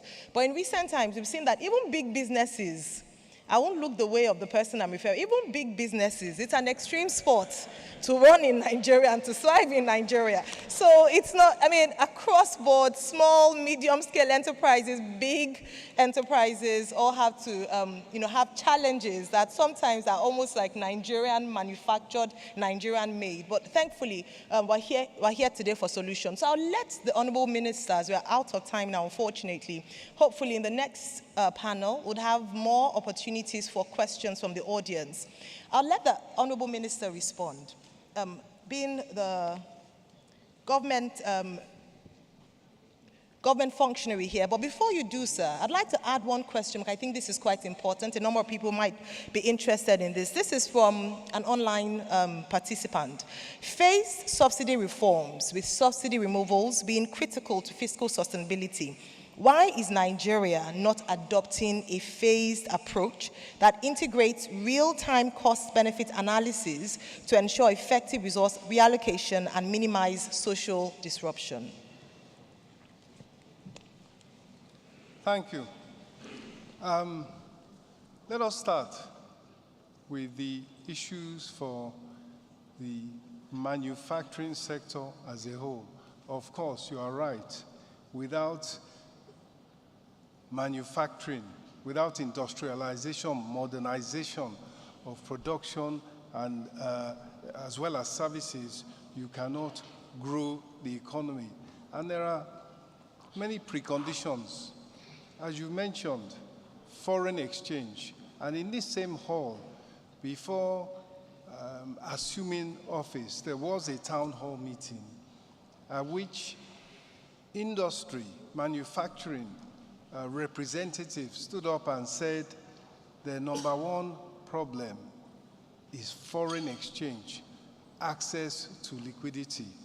With the revamping of the foreign exchange market, one thing is for sure, at $2.5 billion inflow every month, access to liquidity in foreign exchange has improved.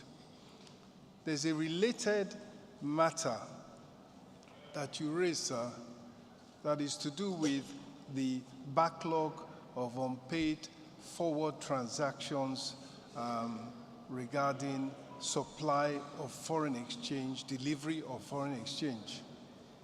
My friend, my brother, my colleague in managing monetary and fiscal policy in a coordinated manner is unfortunately not here. And he definitely is the best person to reply on monetary policy, to reply on the issue of foreign exchange. However, what I will say is, and I think we all accept that it is the central bank that is in charge of that, is the counterparty to that issue. But I am sure that as the engagement continues, if you have such an issue and such a problem, the right response through MAN, through NASIMA, and even individually, is to present and continue to have dialogue with central bank over that. I know that, as you agree, a lot of the backlog has been cleared, and whatever the issues are, dialogue, continued consultation really is the best answer. When you talk about infrastructure, I think we all know what a driver of growth, what an enabler it is to efficient production. And you have some major highways going up. You have in the Lekki port is headed towards 70% occupancy utilization, and at 70% capacity utilization, the investors, it's a foreign direct investment, it's even majority owned by the foreign direct investments. Their commitment, as we engaged them in China earlier, this month was that they would double the capacity. They would reinvest in that particular facility.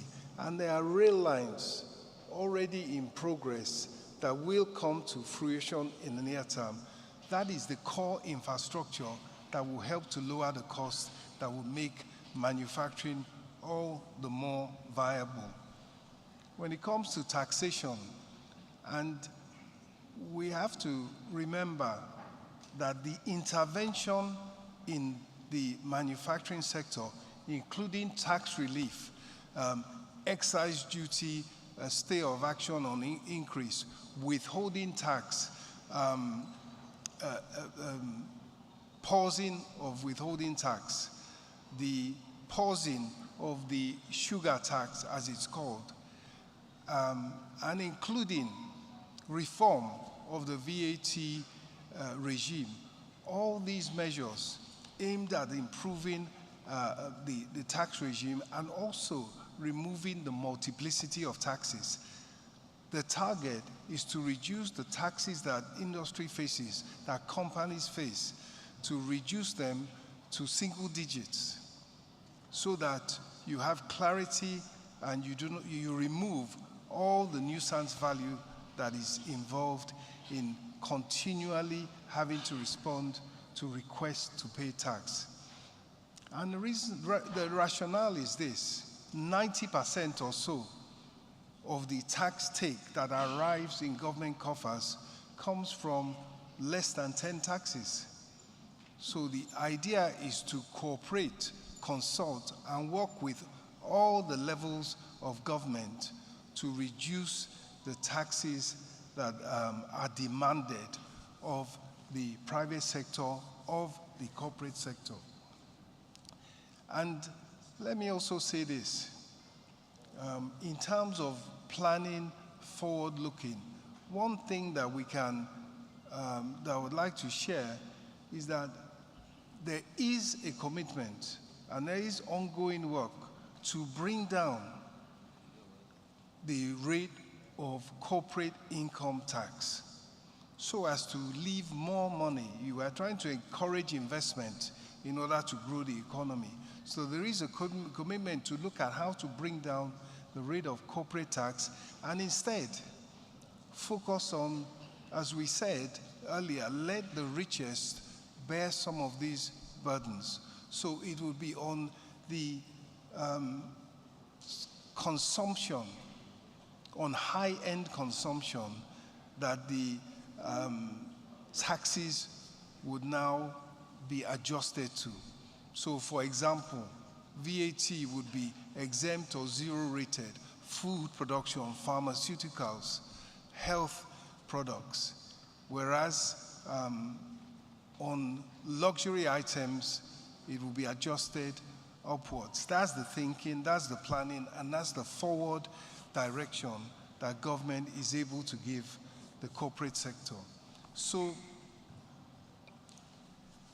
the plan that has been put in place, as I said earlier, the government economic team was there, the Manufacturers Association, the private sector, Nigerian Economic Summit Group, as well as state governments. We all fashioned it out together. So that is coordination for you. That is forward planning for you and consultation with the private sector in particular. And as I showed earlier, we do have, in terms of the economic management team, where the focus will be. It will be on growth. It will be on agriculture, manufacturing, health, power, oil and gas. And so these are the ways in which we not only inform you, but are committed to carrying on and deepening those conversations that give you the ability to plan how you are going to take advantage of the improved macroeconomic environment and, of course, the teeming market of over 220 million Nigerians requiring your goods in particular.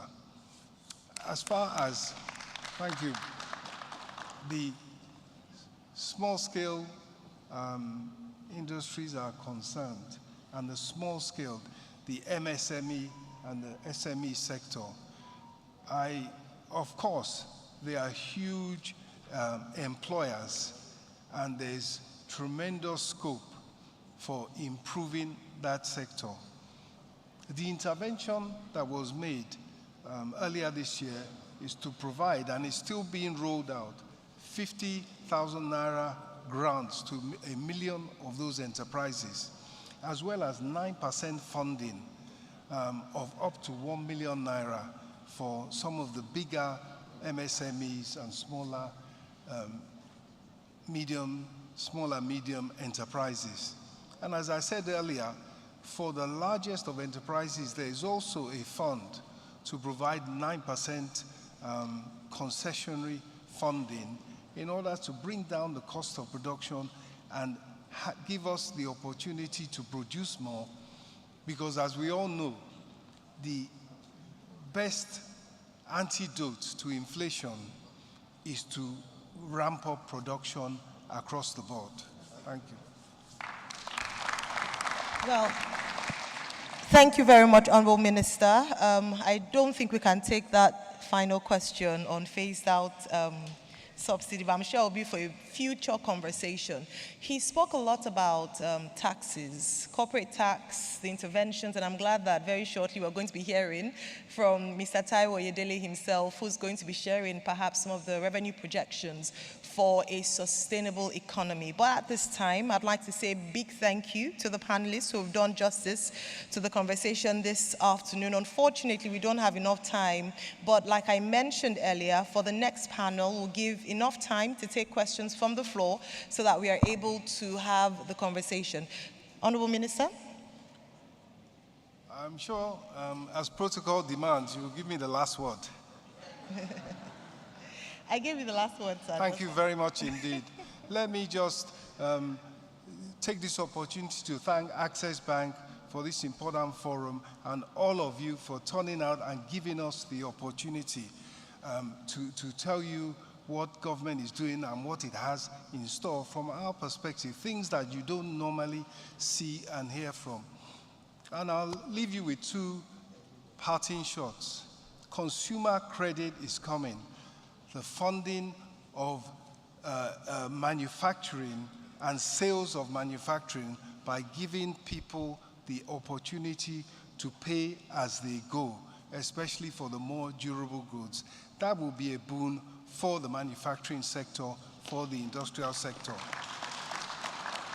Finally, let me try and emulate the likes of the industrialists we have here, the investors, the bold, courageous investors like Alhaji Dangote with his huge projects that he embarks on. Let me try and emulate even His Excellency President Bola Ahmed Tinubu by telling you, and also put the financial sector, the investment banking industry, of which, of course, I am have been very much a part, on the spot. We have challenged ourselves to, in the nearest future, provide Nigerians with near single-digit interest rate, 25-year mortgages, so that we ignite the construction sector, we ignite the opportunity for people to have houses. I thank you. Thank you very much, sir. Thank you very much, sir. And I promise you're going to have the final word. But one person wants to make a comment. And I think it's only fair because we have mentioned his name and organization a number of times. And so as payback, we'll give him the microphone. For this panel, we'll just give him the microphone to ask a question or make a comment. And then, Honorable Minister, even if it's thank you, as protocol demands, you have the final word. But please, let's give the microphone to Alhaji Aliko Dangote, President of the Dangote Group. Thank you very much, Honorable Minister. Really, we must thank you for your presentation and also giving us the confidence that, yes, things will continue to improve.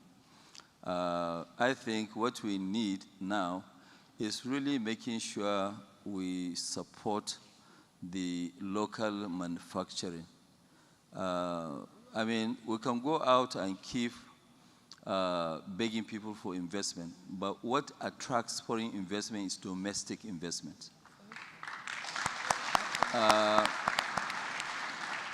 No domestic investment, no foreign investment. And honestly, nobody will bring his dime here unless they see Nigerians. And we have the capacity. You can see, Honorable Minister, you went to the market. Within a week, you raised over $900 million.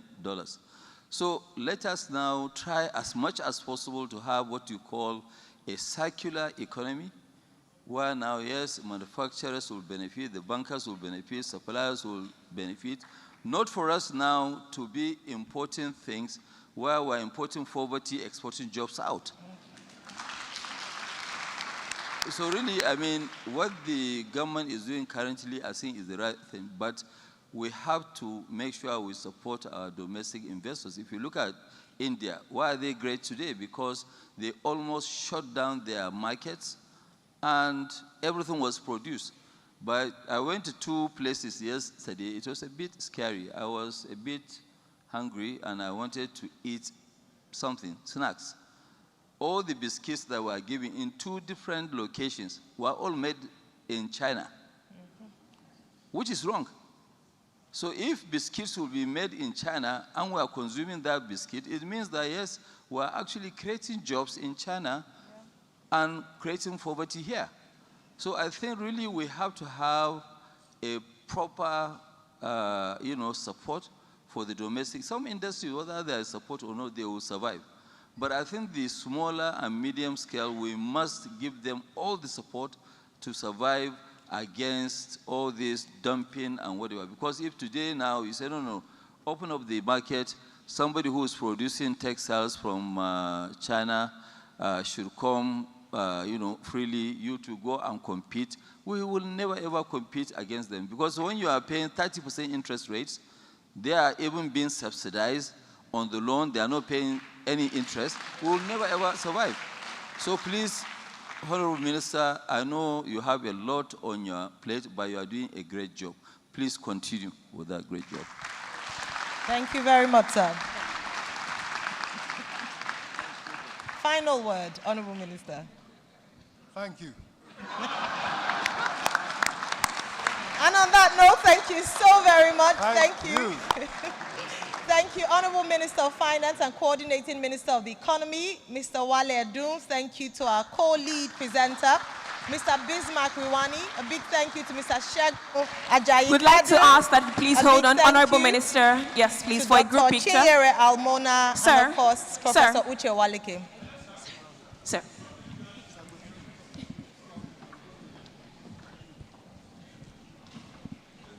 All right, so we'll take a series of pictures very quickly, and then I'll invite our next presenter to please come up stage. Thank you very much. Ayo, you're not a part of this picture? Very quickly, all right. We'd like to ask everyone to please remain seated. We are moving on very quickly to the next presentation and the final panel conversation for today.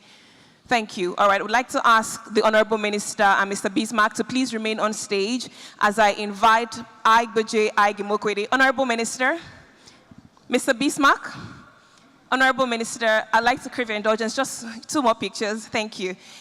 Mr. Aigboje Aigimokwede, please join the picture. Mr. Paul Usoro, Senior Advocate of Nigeria. Alhaji Aliko Dangote, please join the picture. Ms. Bolaji Agbede, please join the picture. Mr. Roosevelt Ogbonna, and Mr. Taiwo Oyedele. Thank you very much.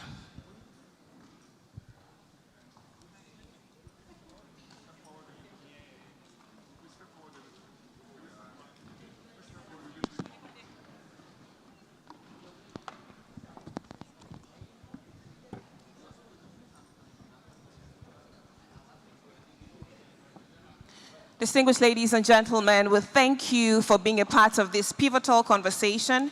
As we prepare for our next presentation, we'd like to ask you to please remain comfortably seated. We have one more presentation and a final panel conversation that will be stirred again to answer all the questions we have.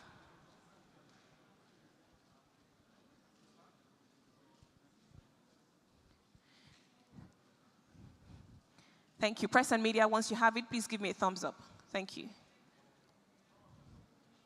All right, thank you very much. We'd like to ask Mr. Taiwo to please get ready for his presentation as we take a final picture. Yes, now.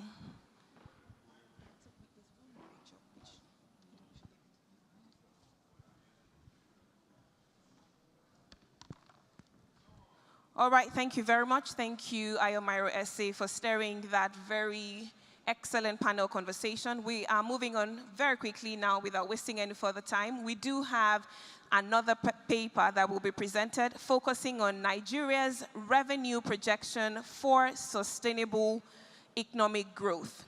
Distinguished ladies and gentlemen, it is my absolute pleasure to bring up on stage a distinguished leader who has extensive experience in fiscal governance, tax reforms, and economic strategy. His leadership in shaping Nigeria's tax policy and driving revenue transformation makes him highly qualified to speak on today's topic, Nigeria's revenue projection for sustainable economic growth.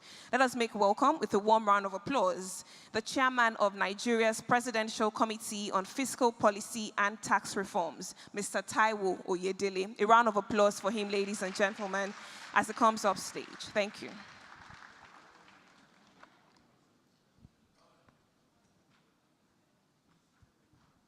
Ladies and gentlemen, please let's remain seated as we take this presentation. Over to you, sir.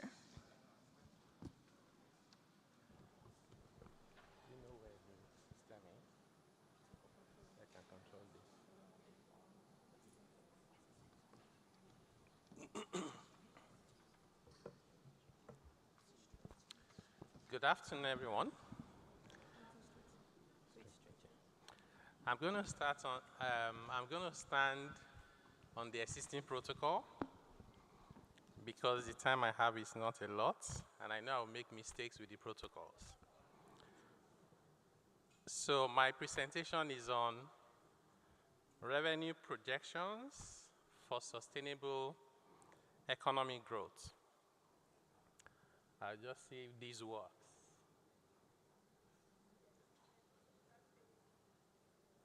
Okay, I get this distance is too far.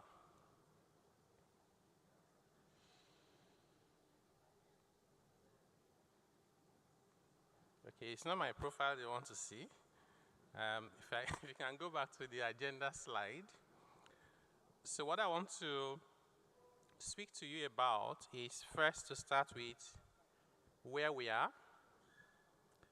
then where we need to be, then what we must do, and then what success will look like.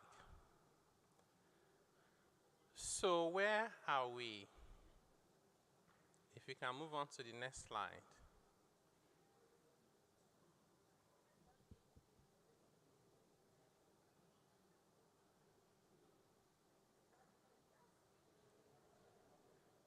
Okay. You still need to move one more slide. Okay, while you are moving that, I'll continue with my version here. Okay, I think it's on the screen now. So our present socioeconomic reality is that we are not where we would like to be. Our economic growth is slow. Even though I also say I do not pray for those, many of those projections by Bismarck are not what I pray for. I think the numbers should be looking much better than that in 18 months, by 2026. Our inflation remains high, so is unemployment, particularly decent employment, and poverty is rising.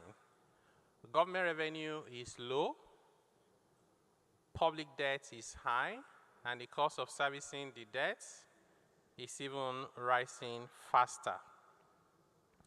Investment is declining, so we don't have sufficient investment, and without investment, there can be no growth, let alone sustainable growth. And we have immigration.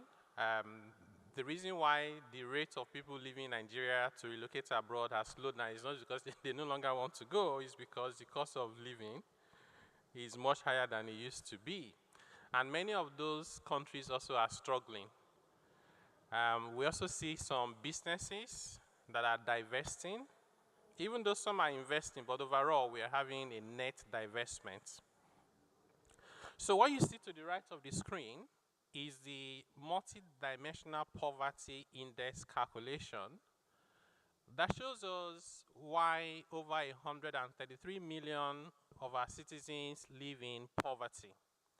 And that's because they are deprived of basic education, deprived of access to health, and the living standard is not where it needs to be. They are deprived of things as basic as safe drinking water and sanitation. And of course, there's insecurity and unemployment as well as underemployment. So I always like to start with this context so that we understand why it's important for us to work together as a collective to ensure that we're able to raise government revenue, and more importantly, to ensure that every naira, every dollar that we're able to raise is utilized towards improving the lives and livelihood of our people. I always like to speak about taxation within a context, and that context is that tax is a consequence of economic activities. So you cannot speak about tax in isolation without talking about the economic activities. And tax is not an end in itself.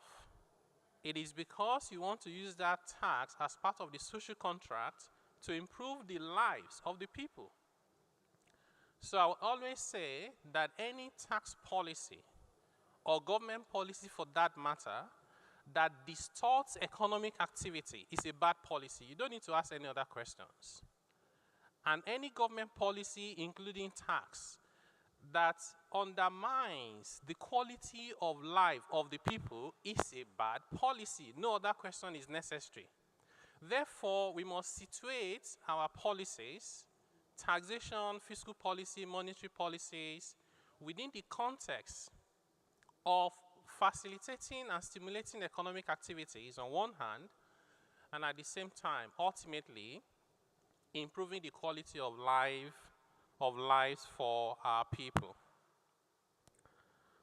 On the next slide is a summary of the economic landscape, where I have the summary of what we need to keep working on. I call them work in progress. And the positive indicators that are beginning to turn in the right directions, where we need to do more and be mindful so we don't turn them to the negatives. I know that relatively Nigerians amplify what is not working more than they talk about what is working. So this slide is meant to give a balance. What are we working on? Exchange rate recovery. And I do agree with the comment about the exchange rate is still too high.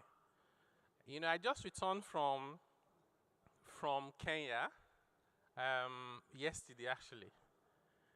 And I had been invited by the Institute of Accountants there to speak to them about what we're doing.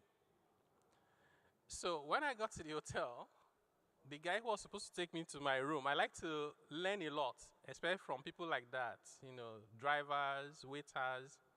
And the guy said to me that there's too much tax in Kenya, they tax everything.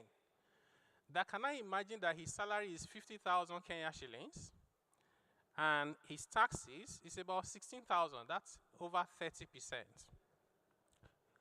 But the first thing that struck me was the fact that a waiter in a hotel was earning 50,000 Kenya shillings. I converted to Naira, I couldn't help. When I finished converting, it was over 600,000 Naira. That's the amount directors earn in government ministries. the math is not adding up. About 20 years ago, I was in Kenya on secondment. I spent about 1.5 years in Kenya with PwC Kenya at the time. And converting the exchange rate was pretty easy. It was 1 Kenya shillings to 2 naira, 1 to 2. Fast forward in 20 years, 1 Kenya shillings is now 13 naira. Even by African standard, our currency has lost value 6 times more than Kenya shillings. What is it that the Kenya economy has that we don't have more of it? And every time I think about the fact that as at the time Naira was floated, June 14, 2023, the market determined rate was 750. People got millions of dollars, including guys importing diesel, 750. Between June 14, 2023 and today, we have a net inflow. In other words, we have received more dollars than we have spent. Why is Naira at 1,600? It's not adding up. If we address that singular problem, many other problems will disappear. The price of petrol will not be a conversation anymore, let alone talking about subsidy. You won't have to worry about Band A tariff because it will not be a problem. You wouldn't have to worry about government revenue not being enough. Inflation will be much lower than it is. Maybe if we must solve one question, is to find what is the right value for the Naira. Interest rate is high. I have a different school of thought than the regular economist. A few economists agree with me, and that is that our inflation is nothing to do with money supply. It's nothing to do with excess demand. Why do I say that? If you have about almost $30 billion of domiciliary account, that's where they gave us that 1 billion from. And Naira used to be 460 something officially and is 16. Just do the math. That's over 30 trillion. It's not liquidity, it's just conversion. You're trying to take out money that does not exist. By the time you raise interest rate and it's so high, today you need to take the MPR and add the asymmetric corridor. Banks have to borrow at over 30%. How much would they give it to the real sector? What business can you do? Legitimate business, borrowing at 35%. We need to have this inwards conversation of reflecting again, using data and evidence to make our decisions. The things that are working for us include the balance of trade is positive, inflation is slowing down in Nigeria, although 2 months is not sufficient to be a trend, but it's also slowing down in developed markets, and we see them cutting rates. The Fed cut rates by 50 basis points just yesterday. Many people were even expecting 25, they did 50. Now, as they cut rates in those developed markets, people are looking for returns, so they might look in that direction, and we might be able to attract more capital. Budget deficit is declining, though still high. Revenue is rising, so though still low. And there's more spending on CapEx, and like the Honorable Minister of Finance told us, we're exiting waste and means by paying down. Crude oil and gas production and price have increased relatively, and we have the commencement of local refining. By the way, I agree with Bismarck 100% that we should sell the refineries or give them away. If we had given away the refineries for free, like 20 years ago, we would have saved ourselves at least 10 to 15 trillion naira of money that we did not have, that we had to spend.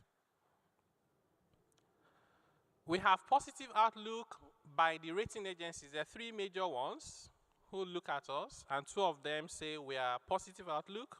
1 of them says it's stable. Our capital market is not doing badly, can do a lot better, and we've seen some improvements in capital flow. So having said that, on the next slide, the entire budget. So we took our time to put it all together. The entire budget of the federal government, all the states, and all the 774 local governments, plus the amendment to the Appropriation Act. When you put all of it together, the federal government is about 35 trillion, the states about 16. That's 51 trillion. Convert it to US dollars. Our budget is about $31 billion. $31 billion is the size of the budget of Kenya, with 54 million people equally poor. $31 billion is less than 1/4 of the budget of South Africa, $130 billion for 60 million people. Even by African standard, we are struggling.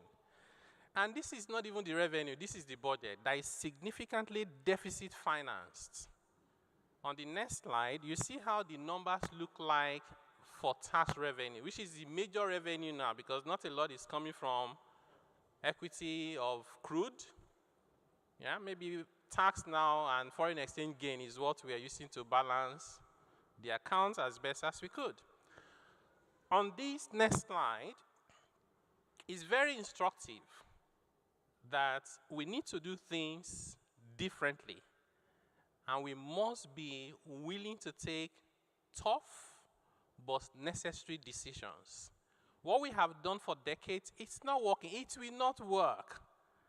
We have to do things differently. Look at personal income tax. In 2023, the whole of Nigeria, we collected 1.53 trillion naira in personal income tax. In that same period, South Africa collected 50.5 trillion naira equivalent from personal income tax alone. Even Kenya, a smaller economy, with less than 1/4 of our population, collected 5.8 trillion naira from personal income tax. I will not bore you with the other details. I'll just mention two more important points. Look at customs. Last year, Nigeria collected 3.2 trillion naira in customs duties. Kenya, in the same period, collected 8.9 trillion, almost 3 times. But guess what?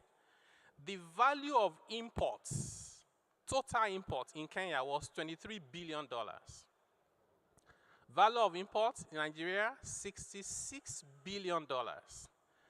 The value of our imports was almost 3 times the value of imports in Kenya. Our custom duties, about 1/3 of the value of custom duties in Kenya. How do you explain that? A lot of smuggling, a lot of corruption, under declaration, waivers that don't make sense. You know the personal income tax story I just told you? In Kenya, you are exempted from paying personal income tax as a poor person if you earn the equivalent of 282,000 naira per month. You don't pay. In South Africa, you do not pay personal income tax at all if you earn about 660,000 naira or less per month. In fact, that threshold goes up if you are a retiree. But let's stay with the regular one. In Nigeria, once you earn 30,000 naira and 1 naira, you must pay tax.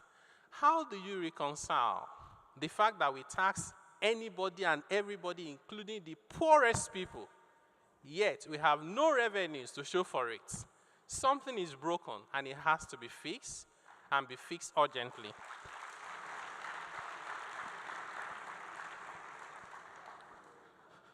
On the next slide, we conducted a national tax perception study. Thank you to the Nigeria Economy Summit Group. And it shows that Nigerians would rather not pay their taxes. Maybe I don't blame them.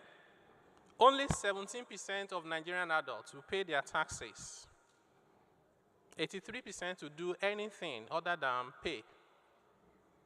For businesses, slightly better, 31% will pay. Nearly 70% would evade their taxes. When we ask them why, they say, well, we don't trust government. That's number one reason. It's hard to part with your hard-earned money if you don't trust the person you are giving it to. And trust cannot be decreed. We can't enact a law and say from now on, the Nigerian people must trust their government. Trust has to be, it has to be earned. The second reason they gave is that they said even the little taxes we have paid, what are we getting in returns? Fiscal exchange is not there. When it's there, it's not commensurate.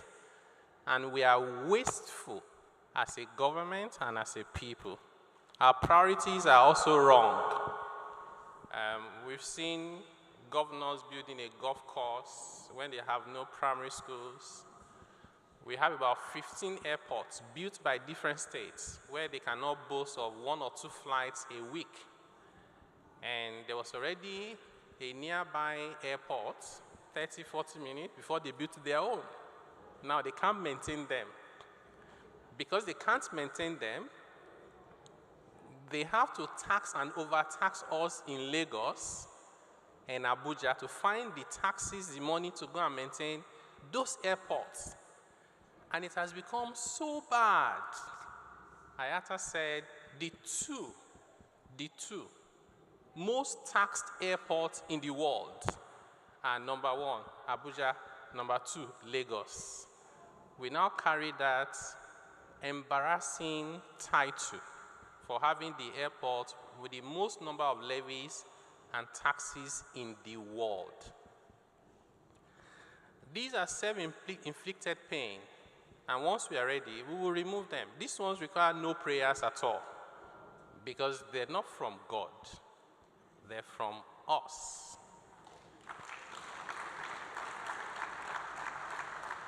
The Nigerian people also said the process of paying taxes is complex and corrupt. 2 in 3 adults said they were asked to pay a bribe in the process of wanting to pay their taxes. When we asked Nigerians, what should government prioritize in terms of spending? They said health, education, security, and electricity. And if you look at the Maslow's theory of needs, those are level 1, level 2 demand. If you remember the multidimensional poverty index, those are the items putting them in poverty. So I always say to myself, local government, state government, federal government, if you are not prioritizing these basic needs, you are wasting our limited resources.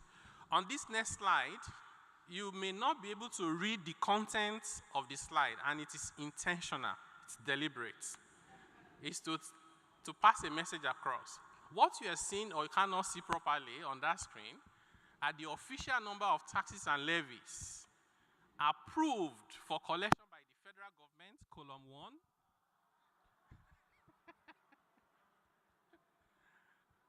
And to be, okay, somebody needs to on my mic. You have to on my mic back. Okay, thank you for owning my mic back. And the one in the middle is what to be collected by states, and the one to the extreme right is to be collected by local government. Over 60. These are the official ones. Unofficially, we counted more than 200, and we stopped counting. Like the Honorable Minister of Finance said, at the end of the day, more than 97% of our revenue from taxes come from less than 10 taxes. Why do we have over 200? That's insane. Anything that moves has a tax. There's tax for wheelbarrow. There's tax for bicycle. There's one for TV. There's one for radio. There's one for produce. Produce. If you want to transport yam from the north to the south, some of the truckers we spoke to budgeted more than 450,000 naira just to pay legal and illegal taxes all the way. Is additional 500 basis points in cities. We should not be surprised. It is self-inflicted. This next slide, I'll speak to it very quickly, but I think it's important that we diagnose our problems correctly. Otherwise, if you don't, your intentions are irrelevant. You may have diagnosed your problems correctly. The outcomes will be very different from your aspirations. there's this debate as to the federal government is too powerful. Let's devolve things down. And they'll say, this exclusive legislative list is 68 items. There are too many. So I said, let's look at this list actually. And that's what I've summarized on the screen. First point to note is that the exclusive legislative list does not mean what the federal government can do. It means what the National Assembly can legislate upon exclusively. The National Assembly is not the lawmaking body of the federal government. The National Assembly is the lawmaking body of the Federation of Nigeria. For instance, the National Assembly enacted Personal Income Tax Act. Personal income tax is collected by states. Do you want states to enact their own personal income tax laws separately? I don't think anybody here will say yes to that. I feel we should situate the conversation correctly. How can we make all levels of government more effective, more efficient, and people-centered? I'm sure you get these slides later on, so you can go through those items. The debate I'm having with the lawyers, especially constitutional lawyers, tell us what item there you want states to legislate upon. On the next slide, you will then see what is concurrent legislative lists. That is what states, houses of assembly, and the National Assembly can legislate upon. If they both legislate and there's a conflict, that of the National Assembly takes precedence. So actually, what's the debate about list 1 and list 2? Because all the lists can be legislated on by the National Assembly. And if they legislate, it will prevail over legislation of the state assemblies. But the one that is more important for my conversation today is what local government should do. They got this autonomy, and people celebrate. I haven't joined in the celebration because I say to myself, if a man was stealing my money and you change the person that should steal it, should I celebrate? Or should we ensure that we have the system, the structures, and the controls in place so that nobody steals my money?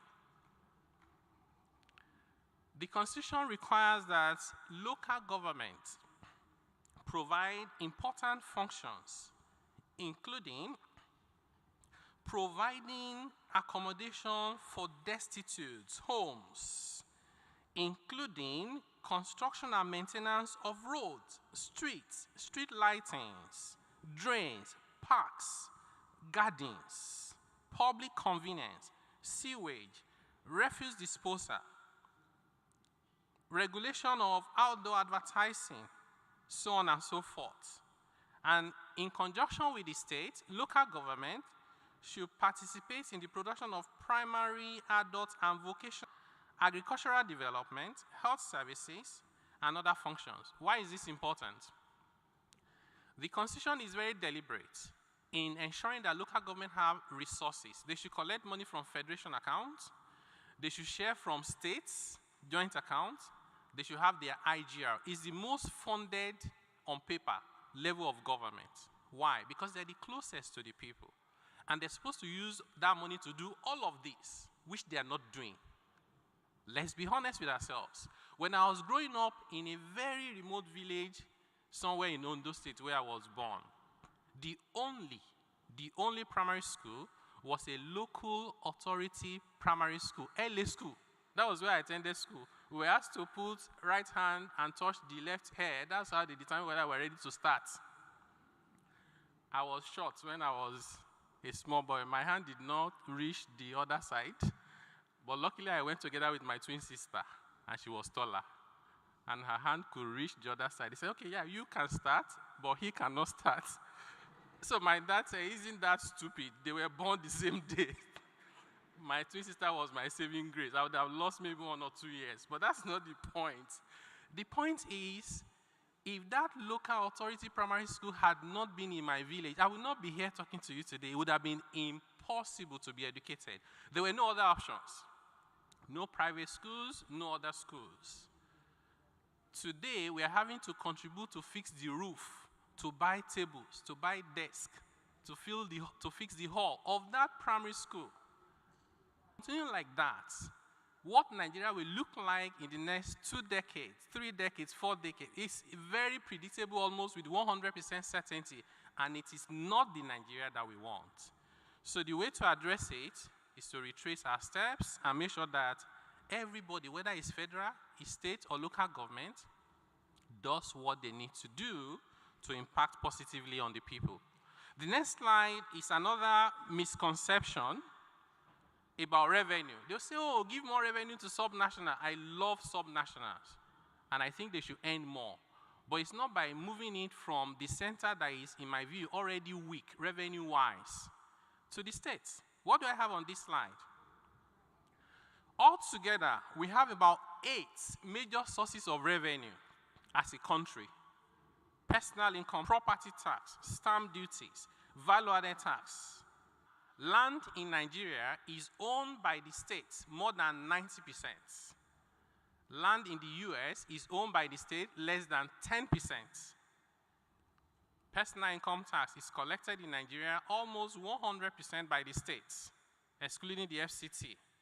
Personal income tax in the US is shared, collected both by federal and state. I haven't seen Americans complain about moving more money from the federal to the local government or the state government. Interestingly, those top 5 I just listed are almost exclusively in the hands of states. Those first 5. Look at the remaining 3. Companies income tax, custom duties, and petroleum revenue, including our equity share from selling crude, belong to all levels of government, out of which the federal government takes a percentage. You know what many people say? They quote it as 52-point-something%. That's not what it is. Because before you arrive at that 52-point-something, you give derivation 13%. You give ecological.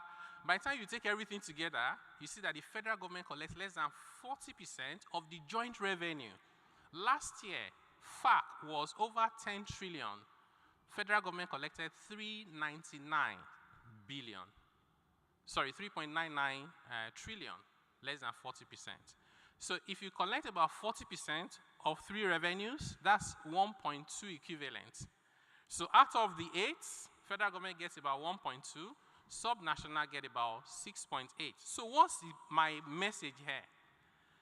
My message here is we should focus on how to optimize the resources that we have and ensure that we apply it towards improving the lives of the people. So where do we need to be? Where we need to be is to collect better by making sure that we're not taxing poverty, taxing small businesses that are struggling to survive, by ensuring that nobody lives above the law. You earn well, you should pay your taxes, whether you're a politician, whether you're a business person, whether you're in the private sector or public sector. We should budget better, including restructuring our budgets. We should spend better, including being transparent, honest, and efficient with our spending. We should manage better, including reporting better. So we have some key measures in terms of our revenue target, which is what you asked me to speak about.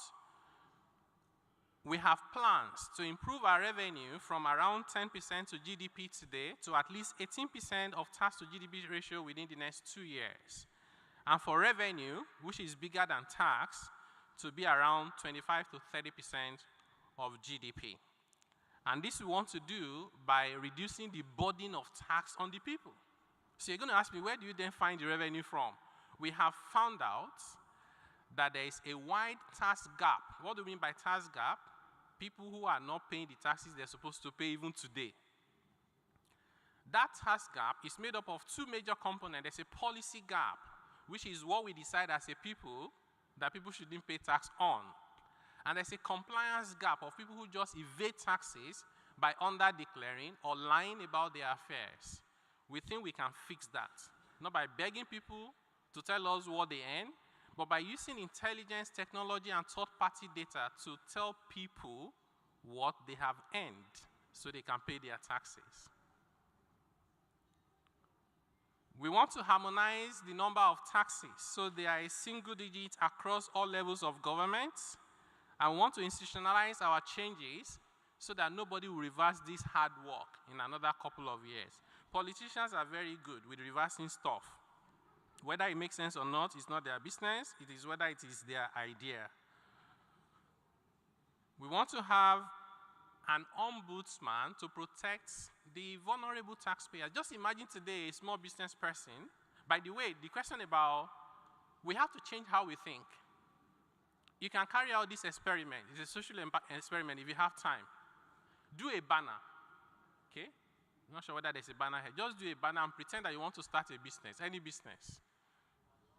And put it close to the streets and go and sit down. Do that for about 1 to 2 days. At least 5 agencies will show up.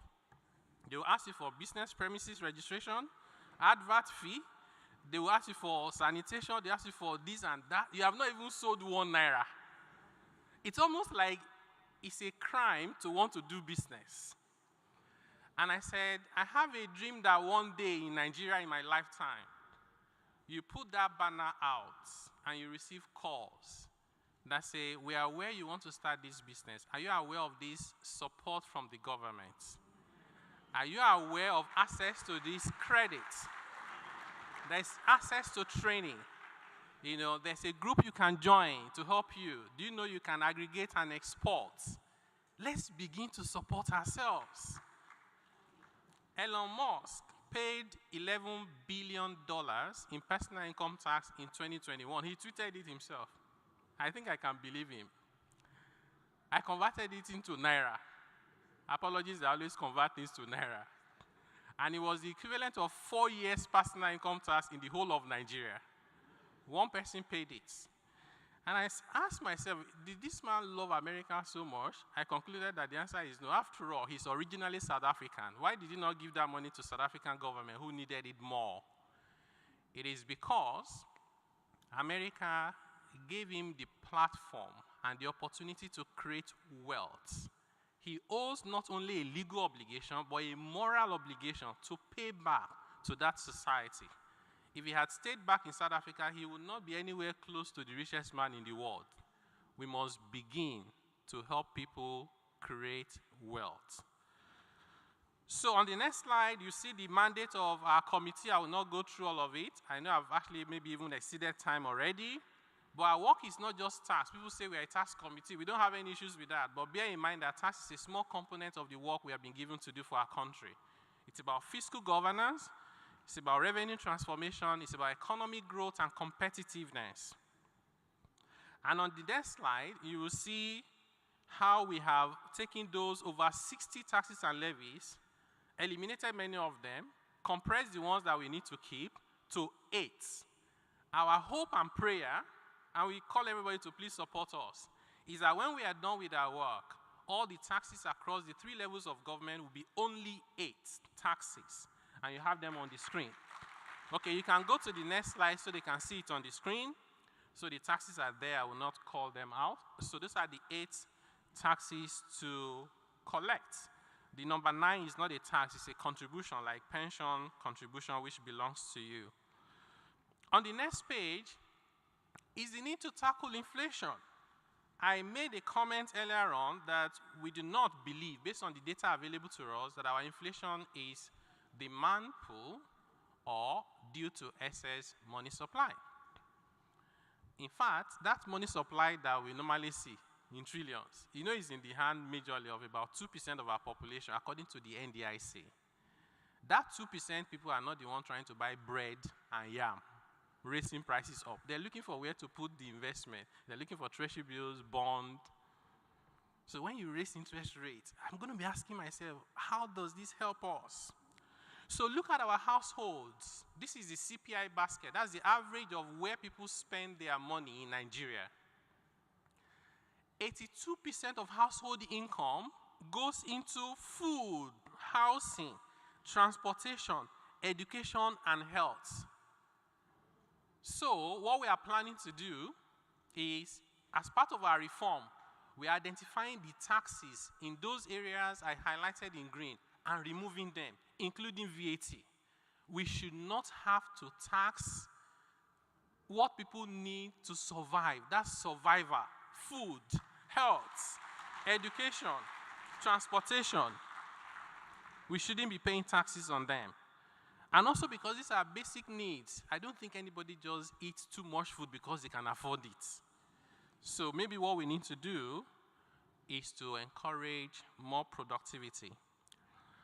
On the next page, I'll leave that as a note. He's comparing the current VAT regime with the proposed VAT regime. And you see the differences in what we propose, including businesses will now be able to claim input credit on all their assets, on their services. Effectively, businesses will no longer carry VAT costs. They'll be able to do their businesses and they will not have any excuse to pass on an extra cost to their consumers. So I think we should all celebrate and support these reforms. Because you see some section of the media will just take one headline and say we cannot wait to increase VAT rates, and then that goes viral because people enjoy bad news more than they like good news. And like the Honorable Minister said, we're also reducing corporate income tax rate from where it is now, which is at 30%, to much lower than that over the next 1 to 2 years. We have developed a new national fiscal policy for Nigeria because as we're engaging with a broad range of Nigerians, we realized that the problem was not just tax alone. It's all connected, spending, borrowing. So we said maybe we don't need a national tax policy. We need a national fiscal policy with principles around taxation, around spending, around government borrowing, and other important issues like the Sustainable Development Goals, equity and inclusion, as well as ESG. We also think there should be a different approach for the informal sector. Our analysis shows that 97%, bottom 97% of the informal sector should be left alone. They should be truly allowed to breathe. They do not have the capacity to pay taxes. We can focus on only the top 3% of the informal sector, and then the rest of us. We also have recommendations to amend the Constitution. I won't go there. And if you go on to the next. Now, this is saying that our reforms, especially in the medium to long term, so we have different ideas, including land reforms. We think that if states can do some reforms around land, you just open up a lot of dead assets that can stimulate economic activities for all of us. We're working on some ideas around electronic invoicing and fiscalization so that people who don't want to pay taxes and lying about their tax affairs will find them out. And also to be able to develop a proper framework for informal sector taxation in Nigeria. We have drafted new tax laws to replace all our major tax laws. We took the view that there was no need trying to amend laws, many of which we inherited from our colonial masters. Just reading them, you could see that they were written for us, not for ourselves. So we drafted these new laws. So final thoughts. Final thoughts. Is the need for us to connect the dots. I have a hypothesis. I have not finished. Maybe when I'm done with this hypothesis, I'll write a book. I started looking at different countries around the world. And I said, if indeed tax is in the middle and economic activities is the starting point and the lives of the people is the outcome, what matters when it comes to the tax system? I was looking at tax to GDP ratio as an indication of the amount and burden of tax that people have to pay in different countries. I then said, how much is the country spending back on the people? That is the public expenditure to GDP ratio. And I said, when they can't raise the money, how much are they borrowing? What is the public debt to GDP ratio? And most importantly, how happy are the people in those countries? Happiness index. You know what I found out? If you can see the last two on the screen, that is Finland and Denmark. These guys pay some of the highest taxes in the world, sometimes more than 60% personal income tax rate. But guess what? They even spend more on the people. 54% of GDP is spent every year in Finland, 52% in Denmark. And they don't have too much borrowing because they have invested and they are very efficient with spending. These are some of the countries in the world with the lowest inequality, Gini coefficient, and they are the happiest. I said, could it be that the more taxes you pay, the happier you are? I quickly convinced myself that that conclusion does not make sense. And therefore, the only conclusion that makes sense is that the more you spend on the people with the right priority, with the right quality of spending, the happier they are, regardless of how much taxes they pay.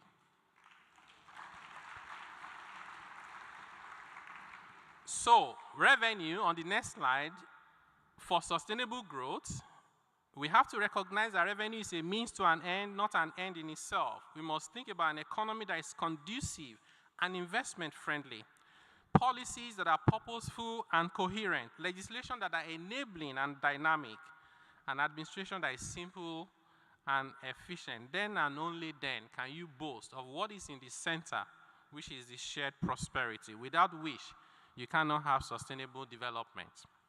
On the next slide, Nigeria is not where we need to be, but we can make the Nigeria of our dream possible. And I think it's within reach if we all work together. Like Abraham Lincoln said, the best way to predict the future is to create it. Thank you very much for your attention.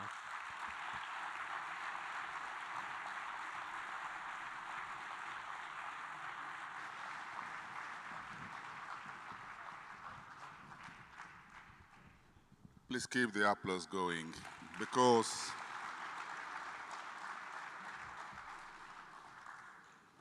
that is the tax evangelist. But I pick up a few things. There are a whole lot of areas to cover, but I will thank you very much for that very incisive and passionate presentation. We have a panel that is coming up very straight to discuss this particular presentation and then give some flesh to a couple of areas of the presentation. But I think one of the things we need to do, I was talking about trust deficit, and I was listening to the Kenyan President William Ruto speaking a few days ago, again on the backdrop, against the backdrop of the recent protests by the youths in Kenya and all of that. And he was speaking publicly at the Kenyan News Television, and he says, look, the country will organize a trust deficit conference in which he will sit as Mr. President and find out exactly why there's a trust deficit between the government of Kenya and the people.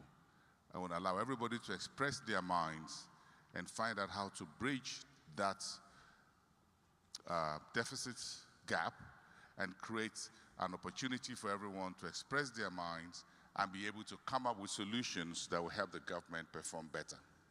I think we need a few things in Nigeria to be open about it and discuss it. And I think some of the points that you raised in your presentation actually speaks to a number of things that we need to do. But let me invite my guest. Actually, my colleague. Who will invite the guests? Ayo. Please, let's put your hands together for Ayo Meroeze, who is moderating the next panel, which is also loaded as the previous one to discuss Taiwo Idele's paper on tax and economic reforms. Welcome. Thank you so much. You have the floor. Thank you. Thank you so much. Distinguished ladies and gentlemen, I'm sure you'd agree with me that that was such an excellent presentation. Resonated with every single person here, whether you're watching online or perhaps you're here in person. And I'm sure a lot of people have questions for you, sir, and a number of conversations or perhaps responses. Two things I noted, and I'm glad that Boson has given me the opportunity to say it. There was an off your mic moment, and there was an increase your mic moment. I don't know if you noticed that, but let me remind you of when that happened. When he was talking about wastage in government, they increased his mic. I thought, was that deliberate? Like, speak out louder so the people at the back would hear you. And then when he was speaking about the challenges and opportunities, they wanted to take off his mic, but he did not agree. But really, really interesting conversation. And I will be introducing our panelists this afternoon. And in the next few minutes, we will dissect some of the things that he's spoken about this afternoon. So please, without further ado, kindly make welcome Member CBN Monetary Policy Committee, Professor Murtala Sagagi.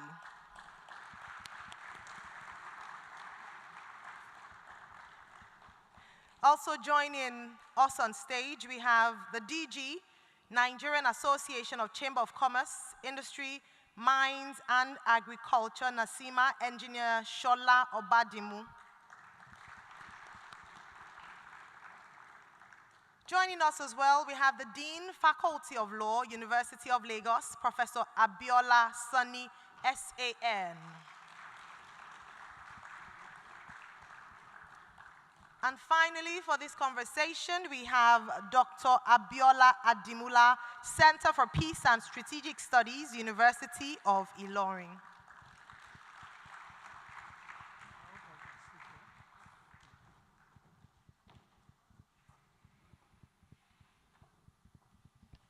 All right.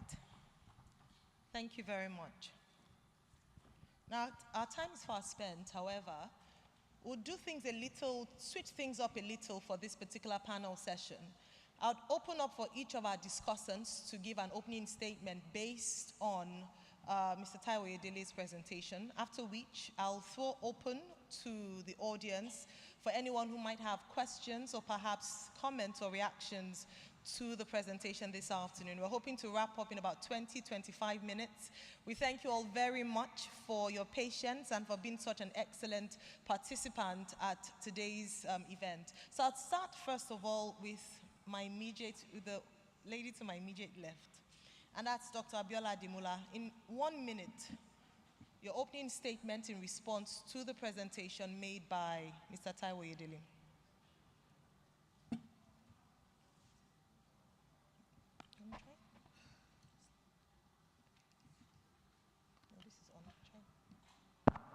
Okay. Thank you very much. I must thank the organizers of this program for inviting particularly me from the Peace Center to let us know the import of peace and security in economic development. And this is exactly why this is very, very important. The issue is for us to be able to maintain good economic situation in Nigeria. We have to have security. We have to have food security, economic security, national security to be able to drive this well. And what we are talking about particularly is when you talk about food security. The other time, the Honorable Minister was talking about 360 farmers that will be helped. But how does this happen and affect our economy? Now, you talk about food security, you talk about availability, affordability, accessibility, and sustainability. All these work together to ensure that we have food on our table, even in the course of economic development of the country. Thank you.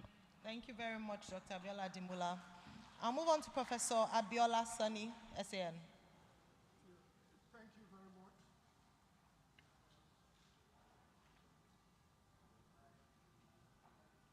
The mic is not on. Okay. Yeah, thank you very much. I want to appreciate Access Bank for inviting me. On a comical note, Taiwo is perhaps the only taxman that when he speaks, he commands such an applause. I've never seen it happen anywhere. So inviting anyone to say anything after him might be an anticlimax, but we must recognize the value in his presentation. Now, without data, it's difficult to believe what he said, and it speaks to chronic underperformance of our system, not only the tax system, but the entire system. So if we continue to do the same thing, we cannot get different results. So we need to rejig things, and we must remember that execution is very key, because there are stakeholders who will not want this. So we need to recognize them, and we also need to walk the talk. And I want us to see what we can do. If we can put all this system in motion without necessarily increasing any tax. That is very, very important for the people, because when you bring people into the tax net, that is one leg. Then increasing the tax rate is another leg. And if we can tie reform to this, if we can tie welfare to this reform, it will just be a game changer. Thank you very much. Thank you. Thank you very much, Professor Abiola Sani. I'll jump Mr. Taiwo Oyedele, since it's his presentation, some of us are responding to or reacting to. But I'll come back to you. I have a question for you on your presentation. But I'll go on to Engineer Shola Obadimu.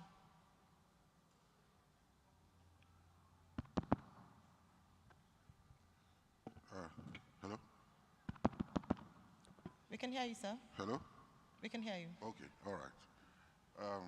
Again, I join others in appreciating Mr. Oyedele's presentation, well detailed and delivered with a high sense of passion.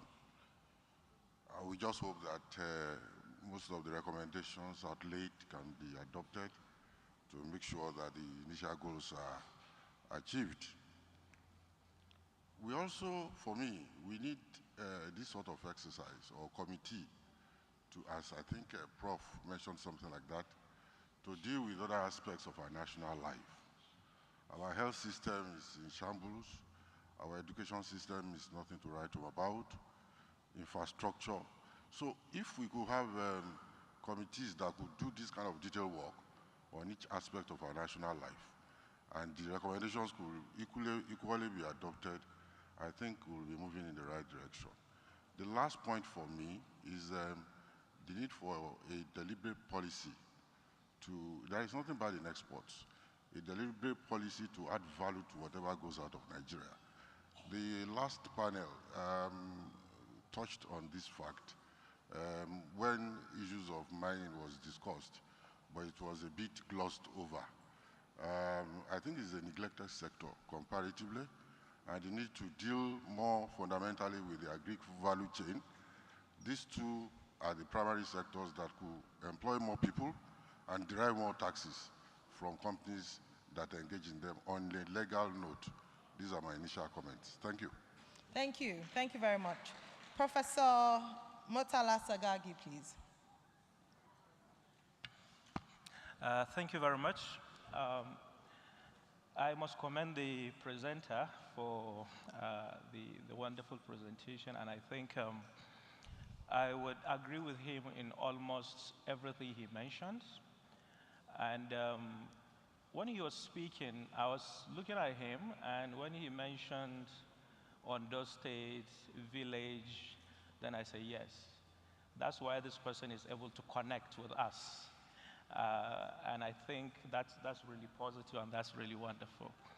The only one area that I think I need to contribute from the conversation this morning to now is for the need to have much better coordination within the government itself. It's very, very important. You're dealing with one nation, one government, so we expect that what this branch of government is talking about should be at least discussed with the other side. If we do that, significant challenges that we are facing in this country can actually be addressed. He mentioned something about inflation in Nigeria. Last 2 weeks I was in Lagos, and there was a professor who came from the US. They call him the father of macroeconomics. And he said inflation is always and all the time a monetary issue. And there was a big debate. And now I'm sitting next to you. You now said inflation has nothing much to do with monetary, but something else.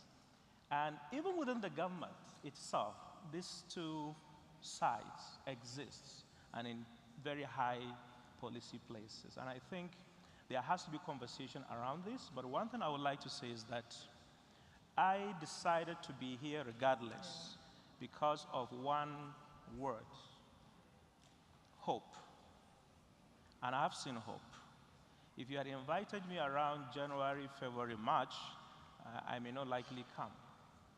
But right now, I think, as a Nigerian, we should start having the comfort that at least some level of stability is coming. But what can we do to sustain that stability and make it better is the conversation I think we should continue to have. But just 1 second. Last year, you had over 20 trillion injected into the economy as ways and means. And you had another 10 trillion injected into the economy by the central bank in interventions, and so much. And most of these monies, whether they are by some few individuals, they are all over the place. And we have issues with oil. We are not getting the dollars. And already our economy is not diversified. We are not exporting non-oil. So your opportunities to actually stabilize your foreign reserve, they were very, very limited. And when you put it along with all the adjustment that took place when this government came, you will notice that the Nigerian economy, if not because some exodus monetary policies have been implemented, we will not be where we are right now. But I think it's not this issue of debate. I think at some point, both fiscal and the monetary should be able to, so that we can get better solution for this country. Thank you so much.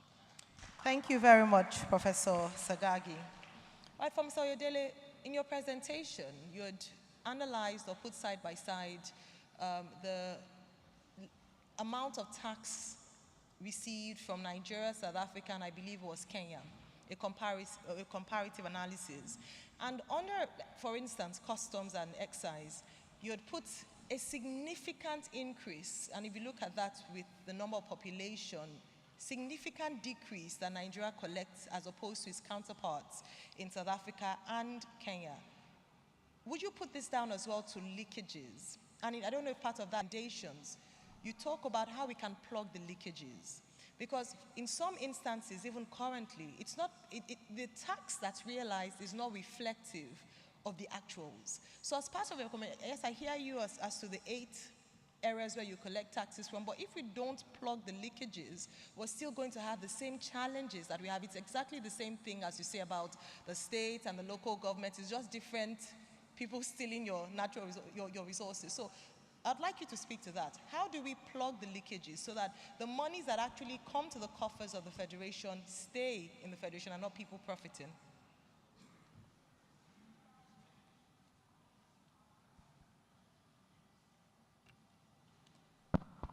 All right, thank you very much, Aya, for the question, and also for the panelists for their remarks.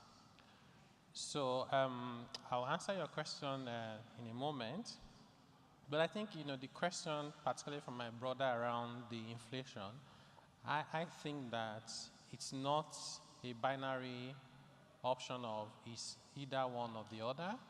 It's a combination of those factors. Clearly, ways and means compounded our problem. And so we think that if we use data more, we'll be able to tell how much of that is money supply, how much of that is structural, that is coming from the fiscal side, and therefore be able to address. I think that the moderation we've seen in the past 2 months, it's not because interest rate was was increased was because of the harvest period and the base effect. July last year was when we saw the jump of over 120 basis points. So if you're comparing July with July, it will look like it's slowing down. So I do agree with you. I think we need to sit down together and have more of this debate so that the outcome of the decisions we make reflect the issues and therefore can give us the results we're looking for. So yes, leakages. You're right. Leakages is the reason why we are not collecting the revenue we should collect. And my committee has spent a lot of time doing a lot of analysis and developing structures, systems, controls to be able to address that. And I'll give you, one or two examples. So most people who import for business. So they're not just, if you import for personal use, we're not bothered about that. So the volumes of what you import is import for business. Today, I can import mobile phones into Nigeria for sale and under-declare them by more than 90%. By the way, that is the standard practice. I wrote a book. This was the days when Nigeria still had a lot of dollars. I wrote a book, and the first book I wrote, I decided to print it outside Nigeria. I wouldn't even think about it today. When they were bringing the books in, the clearing agents under-declared the value of my book by 90%. So I thought it was an error because it was just 1/10 of what it should be. So I called his attention to it. And he said, no, that's what they normally. I said, why? He said, so that my import duty will not be too high. I said, but you didn't even ask me. Like, it's such a practice, they do it without asking you. So I had to ask the guy, well, I'm not one of those people who do that. Go and put the right amount there. And then I was able to do that. But I said to myself, so if this is what happens every time, including smuggling, people don't even declare anything, we're not going to get there. So if most of the import is for business, how about we create a rule? You under-declare the value of the phone so you don't pay import duties, but you want to claim deduction as cost of sales for corporate income tax purposes. I'll wait for you there. First, we are trying to integrate the system of the custom and the revenue service, so they use one system. Then we've drafted a rule that says if any item is liable to import duties and you haven't paid the correct amount of import duty, you cannot get a deduction for corporate income tax purposes. That will not solve all of the problems, but that's the beginning of the journey. In some countries we've looked at, including small Rwanda, and the Rwandese may not like the fact that I call them small. You import something from the port as they are clearing it. They include it in your inventory, in the book of the Revenue Authority. Let's say 1,000 phones. When you are selling, you must use a particular electronic invoicing process. Everyone that you sell an invoice, they reduce one from your inventory in their system.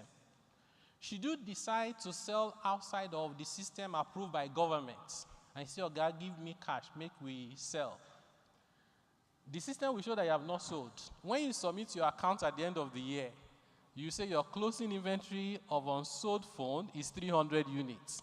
Their system says it's 550. They will say, come and tell us what happened to 250. Those are the ones you've sold outside of the system. The year that they implemented this system, a lot of people were caught. The following year, compliance went up to over 98%. So we actually think that you can solve corruption problem in Nigeria without mentioning corruption. You just need to build systems, structures, and processes. So the answer to your question, Ayo, is yes.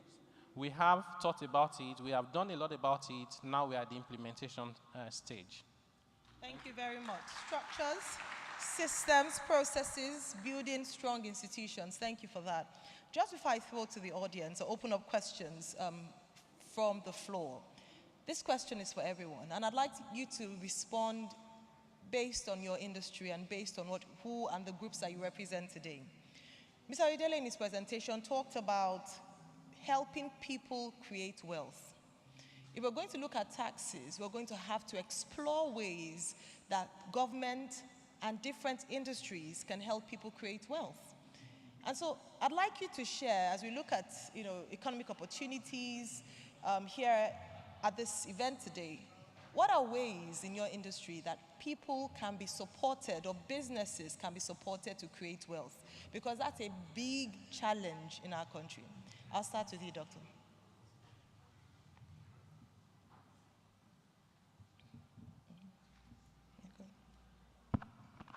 Thank you so much.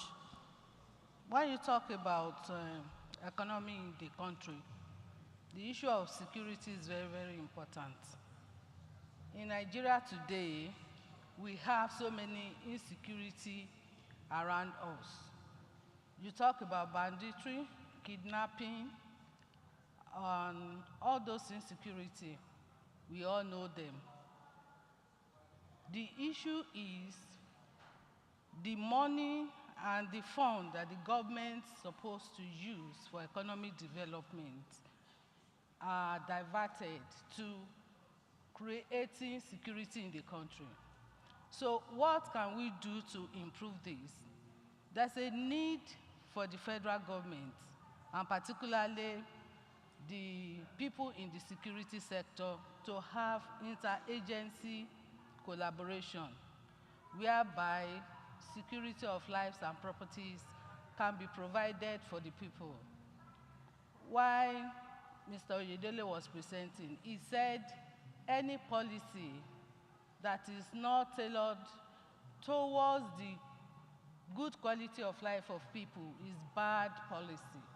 And so, in this respect, for the government to be able to do this, we have to support the farmers, we have to improve agriculture, we have to improve technology so that food can be on the table of an ordinary Nigerian. And so this is very important. There's no way we can maintain good economic system where there are insecurity, where there is food insecurity in the country. And so the issue of security for the lives of people, for the lives of, for the properties of everyone in this nation is a key thing that the federal government needs to look into. Thank God there are some reforms that are already on in this administration. We just hope and pray that such beautiful reforms will be implemented to at least alleviate poverty in this country. Thank you. Brilliant. Thank you very much. Alleviating poverty, creating wealth. Professor.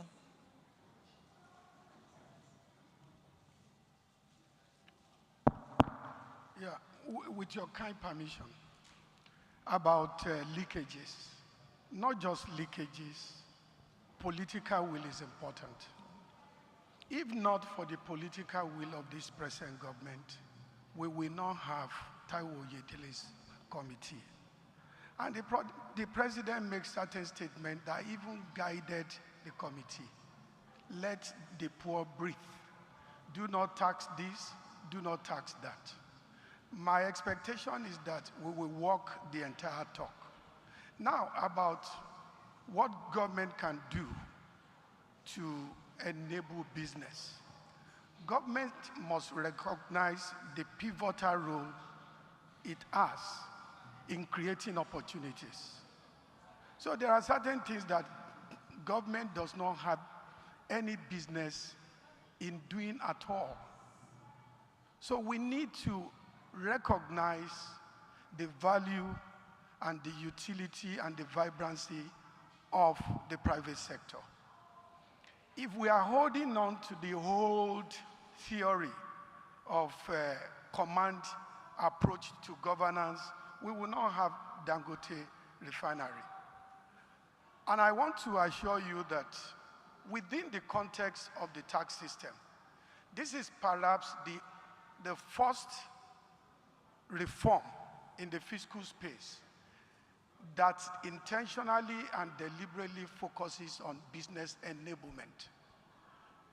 But we have to ramp it up by even making registration of businesses very seamless. CAC is centralized. There is no way one body that is in Abuja can register all businesses across board. And that is part of the reason why the informal sector is so large. And in some other countries, during troubled times like this, government creates opportunities by putting money directly in the pocket of businesses. During COVID in other countries, if you employ more, money is put into your hand. If you do not retrench, money is put into your hand. And I'm happy that some of these components, they are in this proposed reform. And my prayer is that we push it with interagency collaboration to get to the point where Taiwo, like an economic Nostradamus, prophesy that as you are starting your business, government data will pick it and say, we congratulate you, what can we do to help you? Then we will know that we are finally where we are going. Thank you very much. Absolutely. Thank you very much, Professor Sani. Now for Professor Sagagi and Engineer Badimu, I'd like you to also, in your response, perhaps touch on the national single window project and its impact, national single window project and its impact on being able to plug the losses that we currently experience. The president put it at about $4 trillion annually on trade, and how that policy would help to mop up those monies that we lose annually as a nation. Thank you very much. Before I talked about that particular window, there's just one point I want to add on the issue of leakage. I don't know, is the microphone loud enough? All right, thank you very much. Is the issue of cost of running the government. I think this trust issue, if we see the government officials living very, very happy the way they are right now, there is every tendency for people to think that that's where their money goes. So I think part of what we should do as a nation is to find a way in all the tiers of government to see how we can bring down the cost of running government to the barest minimum. And number two,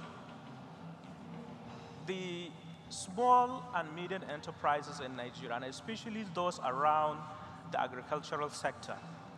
I think the federal government of Nigeria, if you go to the Ministry of Agriculture and Food Security website, you're going to see we already have a national policy, 2022 to 2027, I believe, which is called National Agricultural Technology and Innovation Policy.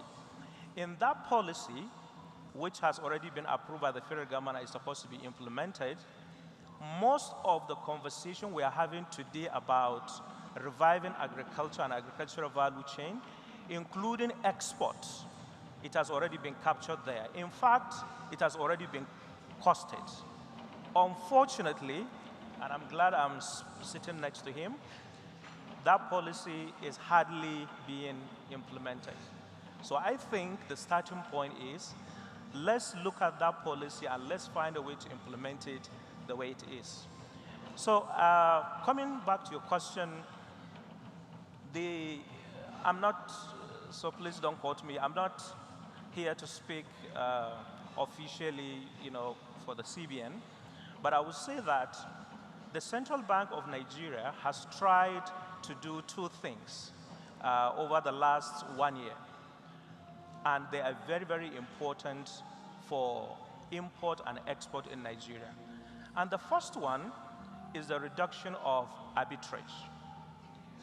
When you have two windows where you are having foreign exchange, one in official, one parallel, and you have this margin, do not expect to grow your economy using import or export, because we know what happened during that time.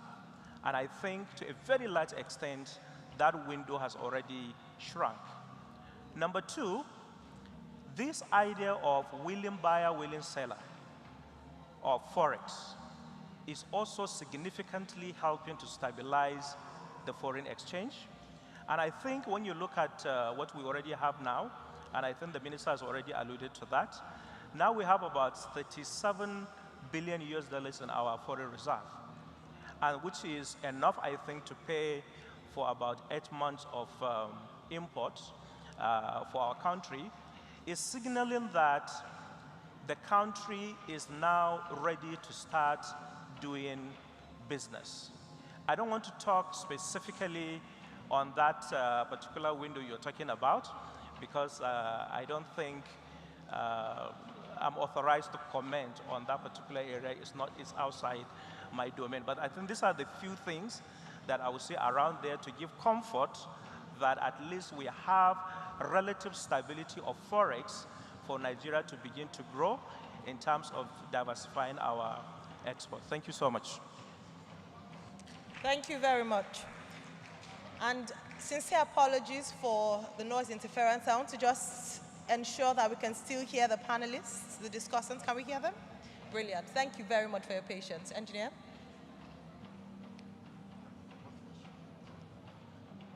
The engineer Badimo, please. Okay, I can say anything. The same question. So the same question around wealth creation, and of course, if you can weigh in on national single window project. Okay, for me, really, no matter the way we look at it, I think Mr. Idele touched on the issue of trust when he was delivering his paper. And the trust issue is linked, either we like it or not, to this cost of governance issue. I think there is a need for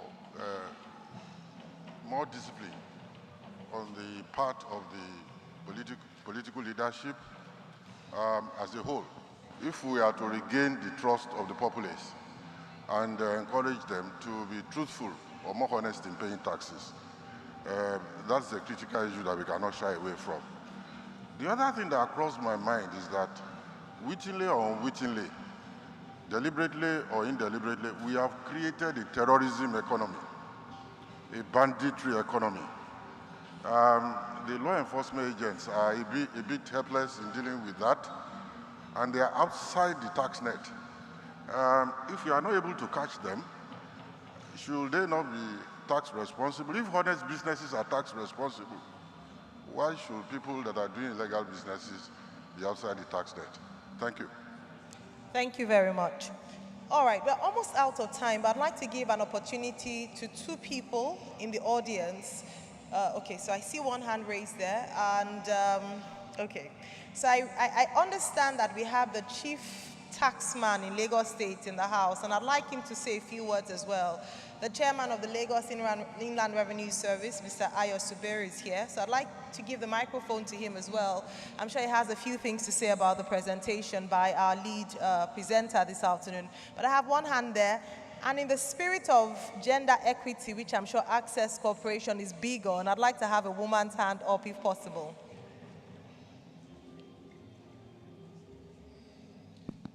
Please go ahead.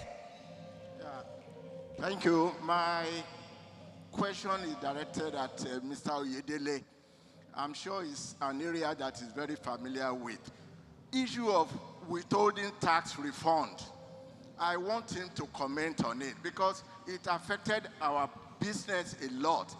My question is, will the exercise they have done now enable us to apply and get our withholding fund, withholding tax refunded? More importantly, some of these taxes of the last 10 years, they were in dollars. Now, would they be refunded in dollars, or if they are going to be in naira, will the prevailing exchange rate be applied? Because otherwise, withholding tax of $3 million can easily become $1 million if the appropriate exchange rate is not applied. Thank you very much. All right, thank you very much for that. And then just one here, Mr. Suberu, and then we'll have to wrap things up. Mr. Suberu, please. Do we have a microphone to him right here in front?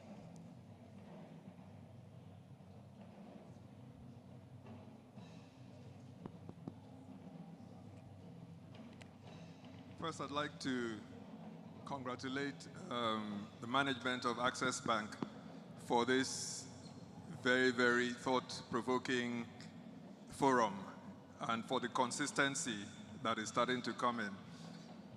Now, I'm supposed to just make a few comments on the work of the revered Taiwo Oyedele.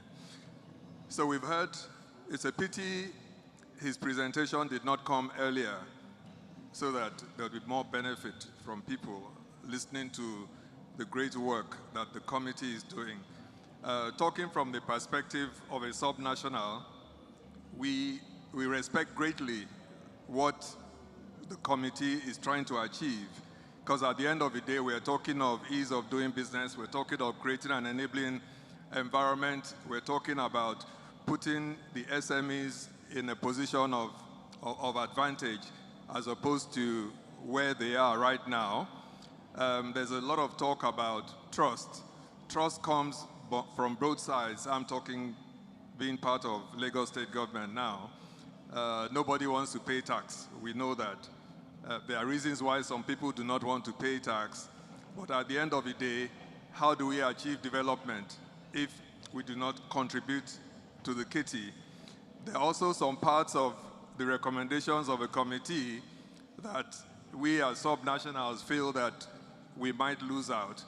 But our eyes on the bigger picture, because we know that small losses here will result in huge gains at the end of the day. Absolutely. We need to move taxation to an evidence-based era. We need data. Just like he alluded to, in some countries, nobody waits for you to come and file your personal income tax returns. The Treasury, the revenue authorities simply present your returns and just tell you to confirm.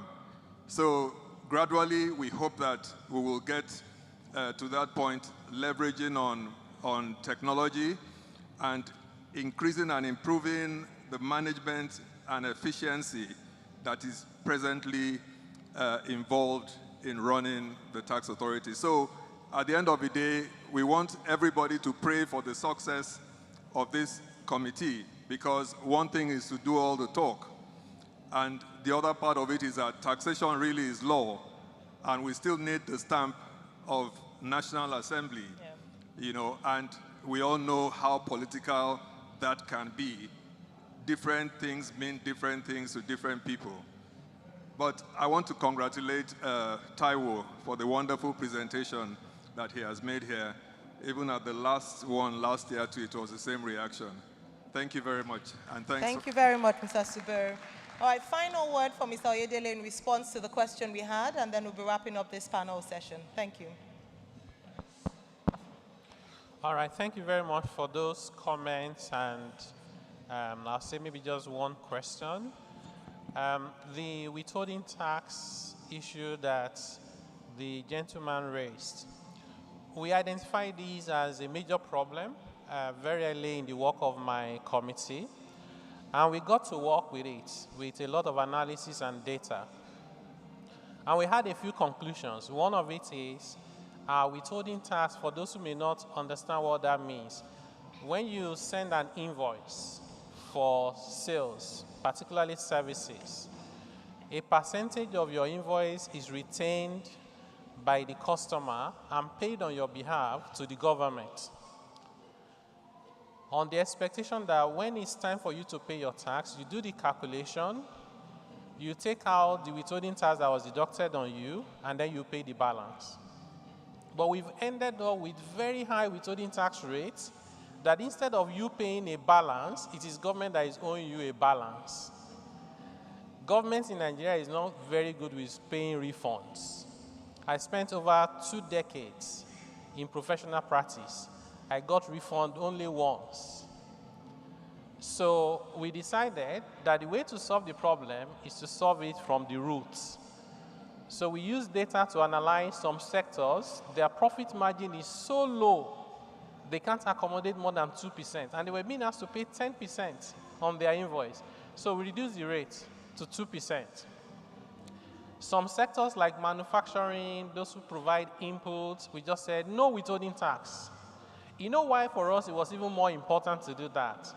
It is the fact that when government retains your money from source, and you are borrowing at 35%, you are being denied of the use of your capital to grow and sustain your business. So we worked on a new withholding tax regulation, 2024, which has been signed by the Honorable Minister for Finance and CME. And we're just waiting for the last, unfortunately, things don't work very fast in government. Someone like me had expected that we should be able to publish it in the official gazette within 2-3 days. But here we are, more than 2 months. We're still doing a lot of back and forth. But I've been told that we are now at the final stages and it will be published in the official gazette.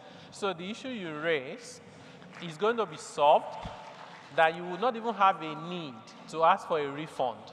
But in the event that you have a refund, we also have drafted a law to make that process much faster.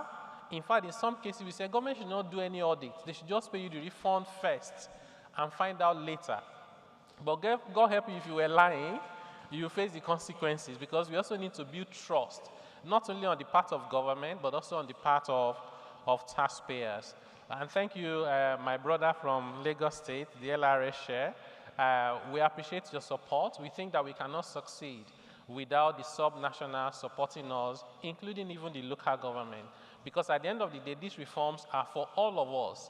They're not for any particular section or group, but for the interest of the Nigerian people. So thank you very much for all the support. We'll be asking you for more as we move into full implementation. Thank you. And thank you to Access Bank. Thank you, Mr. Oyedele. Now, just one more. There's a lady, and I've been told that in the spirit of fairness, we should have one lady ask a question. So please go ahead, your name, and then pose your question. Okay, thank you. Good afternoon, everyone. My name is Olubumi Kutei from Creston Pedabo.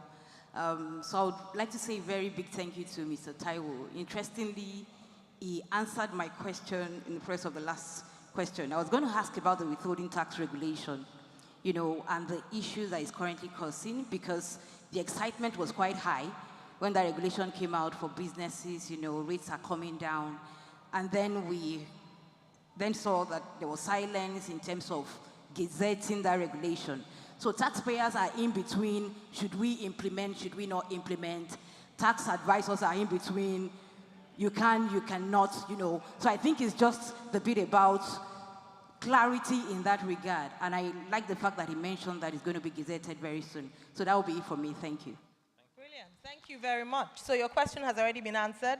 A big thank you to our panelists, discussants, especially our lead presenter this afternoon, Mr. Taiwo Oyedele, Chairman, Presidential Committee on Fiscal Policy and Tax Reforms. And of course, our other discussants here, Professor Abiola Sani, SAN, Dr. Abiola Adimula, Professor Motala Sagagi, and of course, Engineer Shola Obadimu. Thank you very much for your time this afternoon, and thank you all for being a part of today's conversations. Very grateful.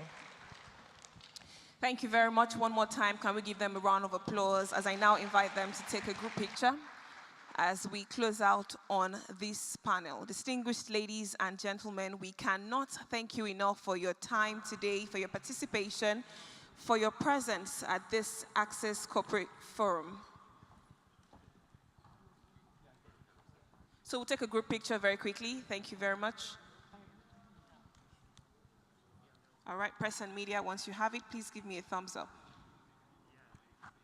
Right after we take the closing remarks, we will officially end the event by taking the national anthem of the Federal Republic of Nigeria. And also, we have lunch served for everyone. To all of our distinguished guests, we have lunch to my left. There's a sitting area that has been specially reserved for everyone in the room. For all of our speakers and panelists, moderator, we have signature reserved for you. So all of our distinguished guests, please make your way to the signature. We also have the signature restaurant. We also have a space here to my left, which will be to your right. So if you look to your right, there's a room that has been set and a table prepared for you. Thank you very much for joining us today at the Access Corporate Forum as we discuss the rebirth of the Nigerian economic landscape, the hopes and of course the aspirations and implications of it. We do hope that our hopes about the Nigerian economic landscape will become a reality. Thank you. All right, on that note, I will like to invite, I'd like to invite the acting managing director of Access Holdings to please join the picture. The managing director of the bank and of course the chairman of Access Holdings would feature in this picture as well.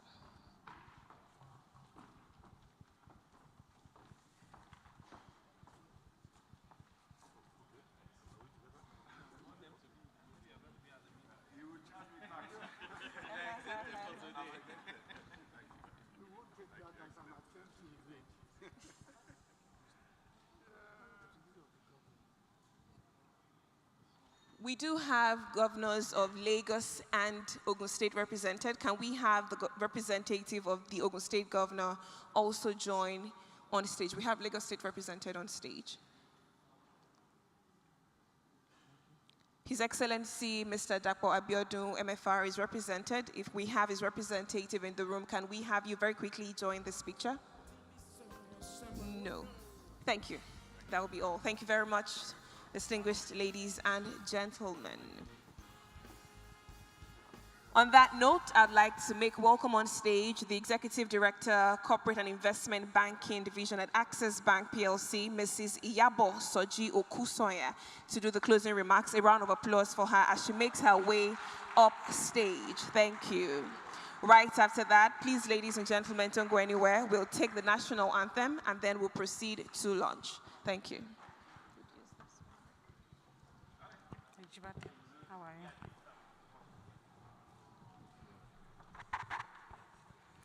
Good afternoon, distinguished ladies and gentlemen. Please permit me to stand on all existing protocol.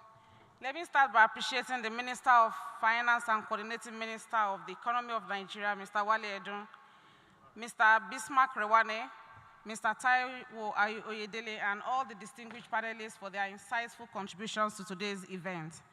The hours have been well spent, and I believe quite impactful and heartwarming to note that critical elements of the economy are now moving in the right direction.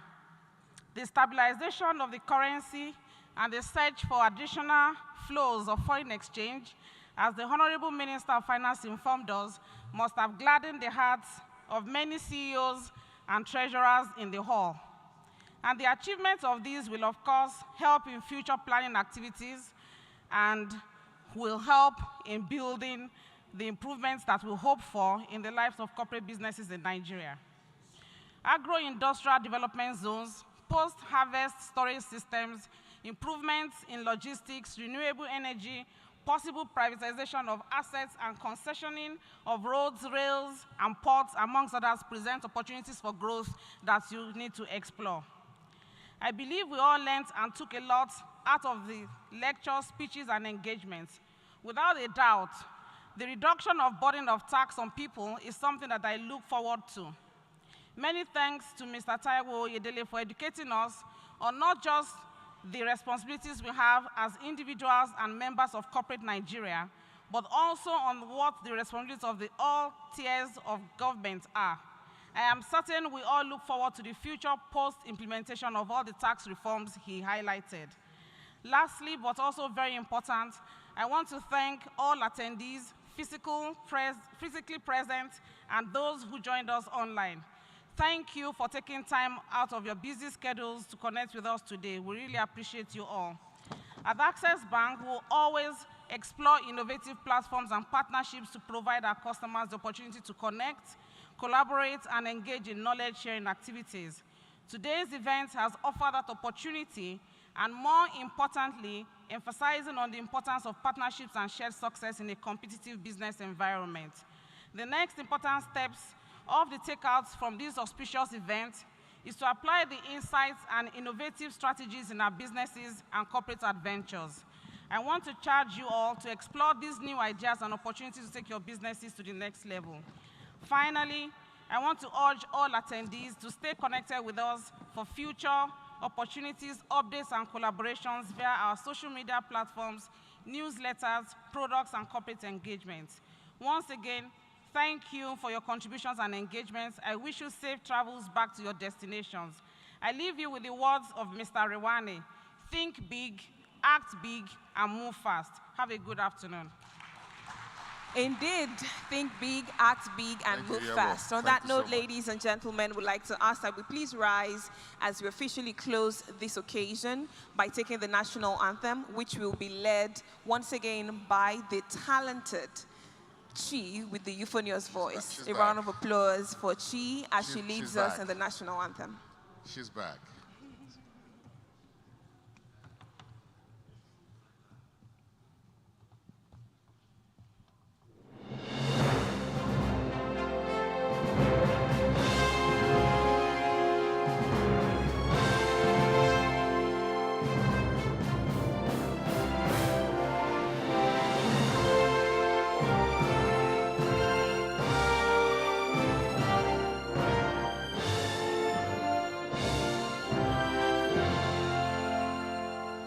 Nigeria, we hail thee, our own dear native land. Though tribe and tongue may differ, in brotherhood we stand. Nigerian soul,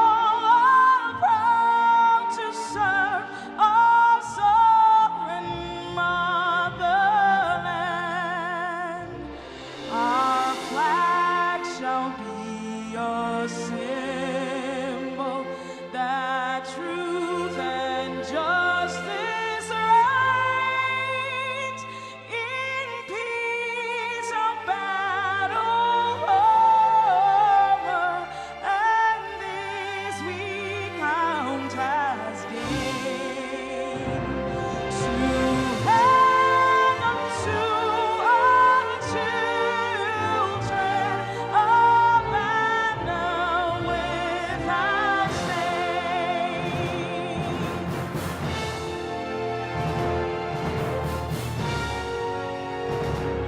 Oh God of all creation,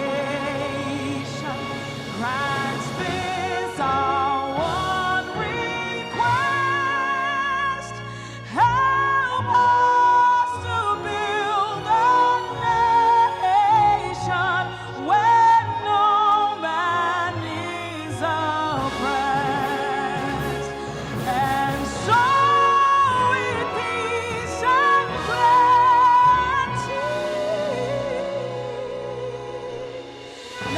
Nigeria may be blessed, be blessed,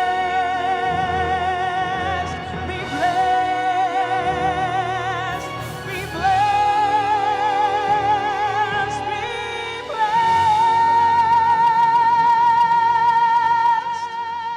Amen. God bless the Federal Republic of Nigeria. Just to reiterate, ladies and gentlemen, we have lunch to the right of the auditorium, your right, my left, and we also have lunch served for all of our distinguished speakers, moderator, panelists at the Signature Restaurant. My name is Mojibade Shosoya. It has been an absolute pleasure serving as your host today. Thank you so much, Mojibade. Thank you very much. We look forward to seeing each and every one of you next year, 2025.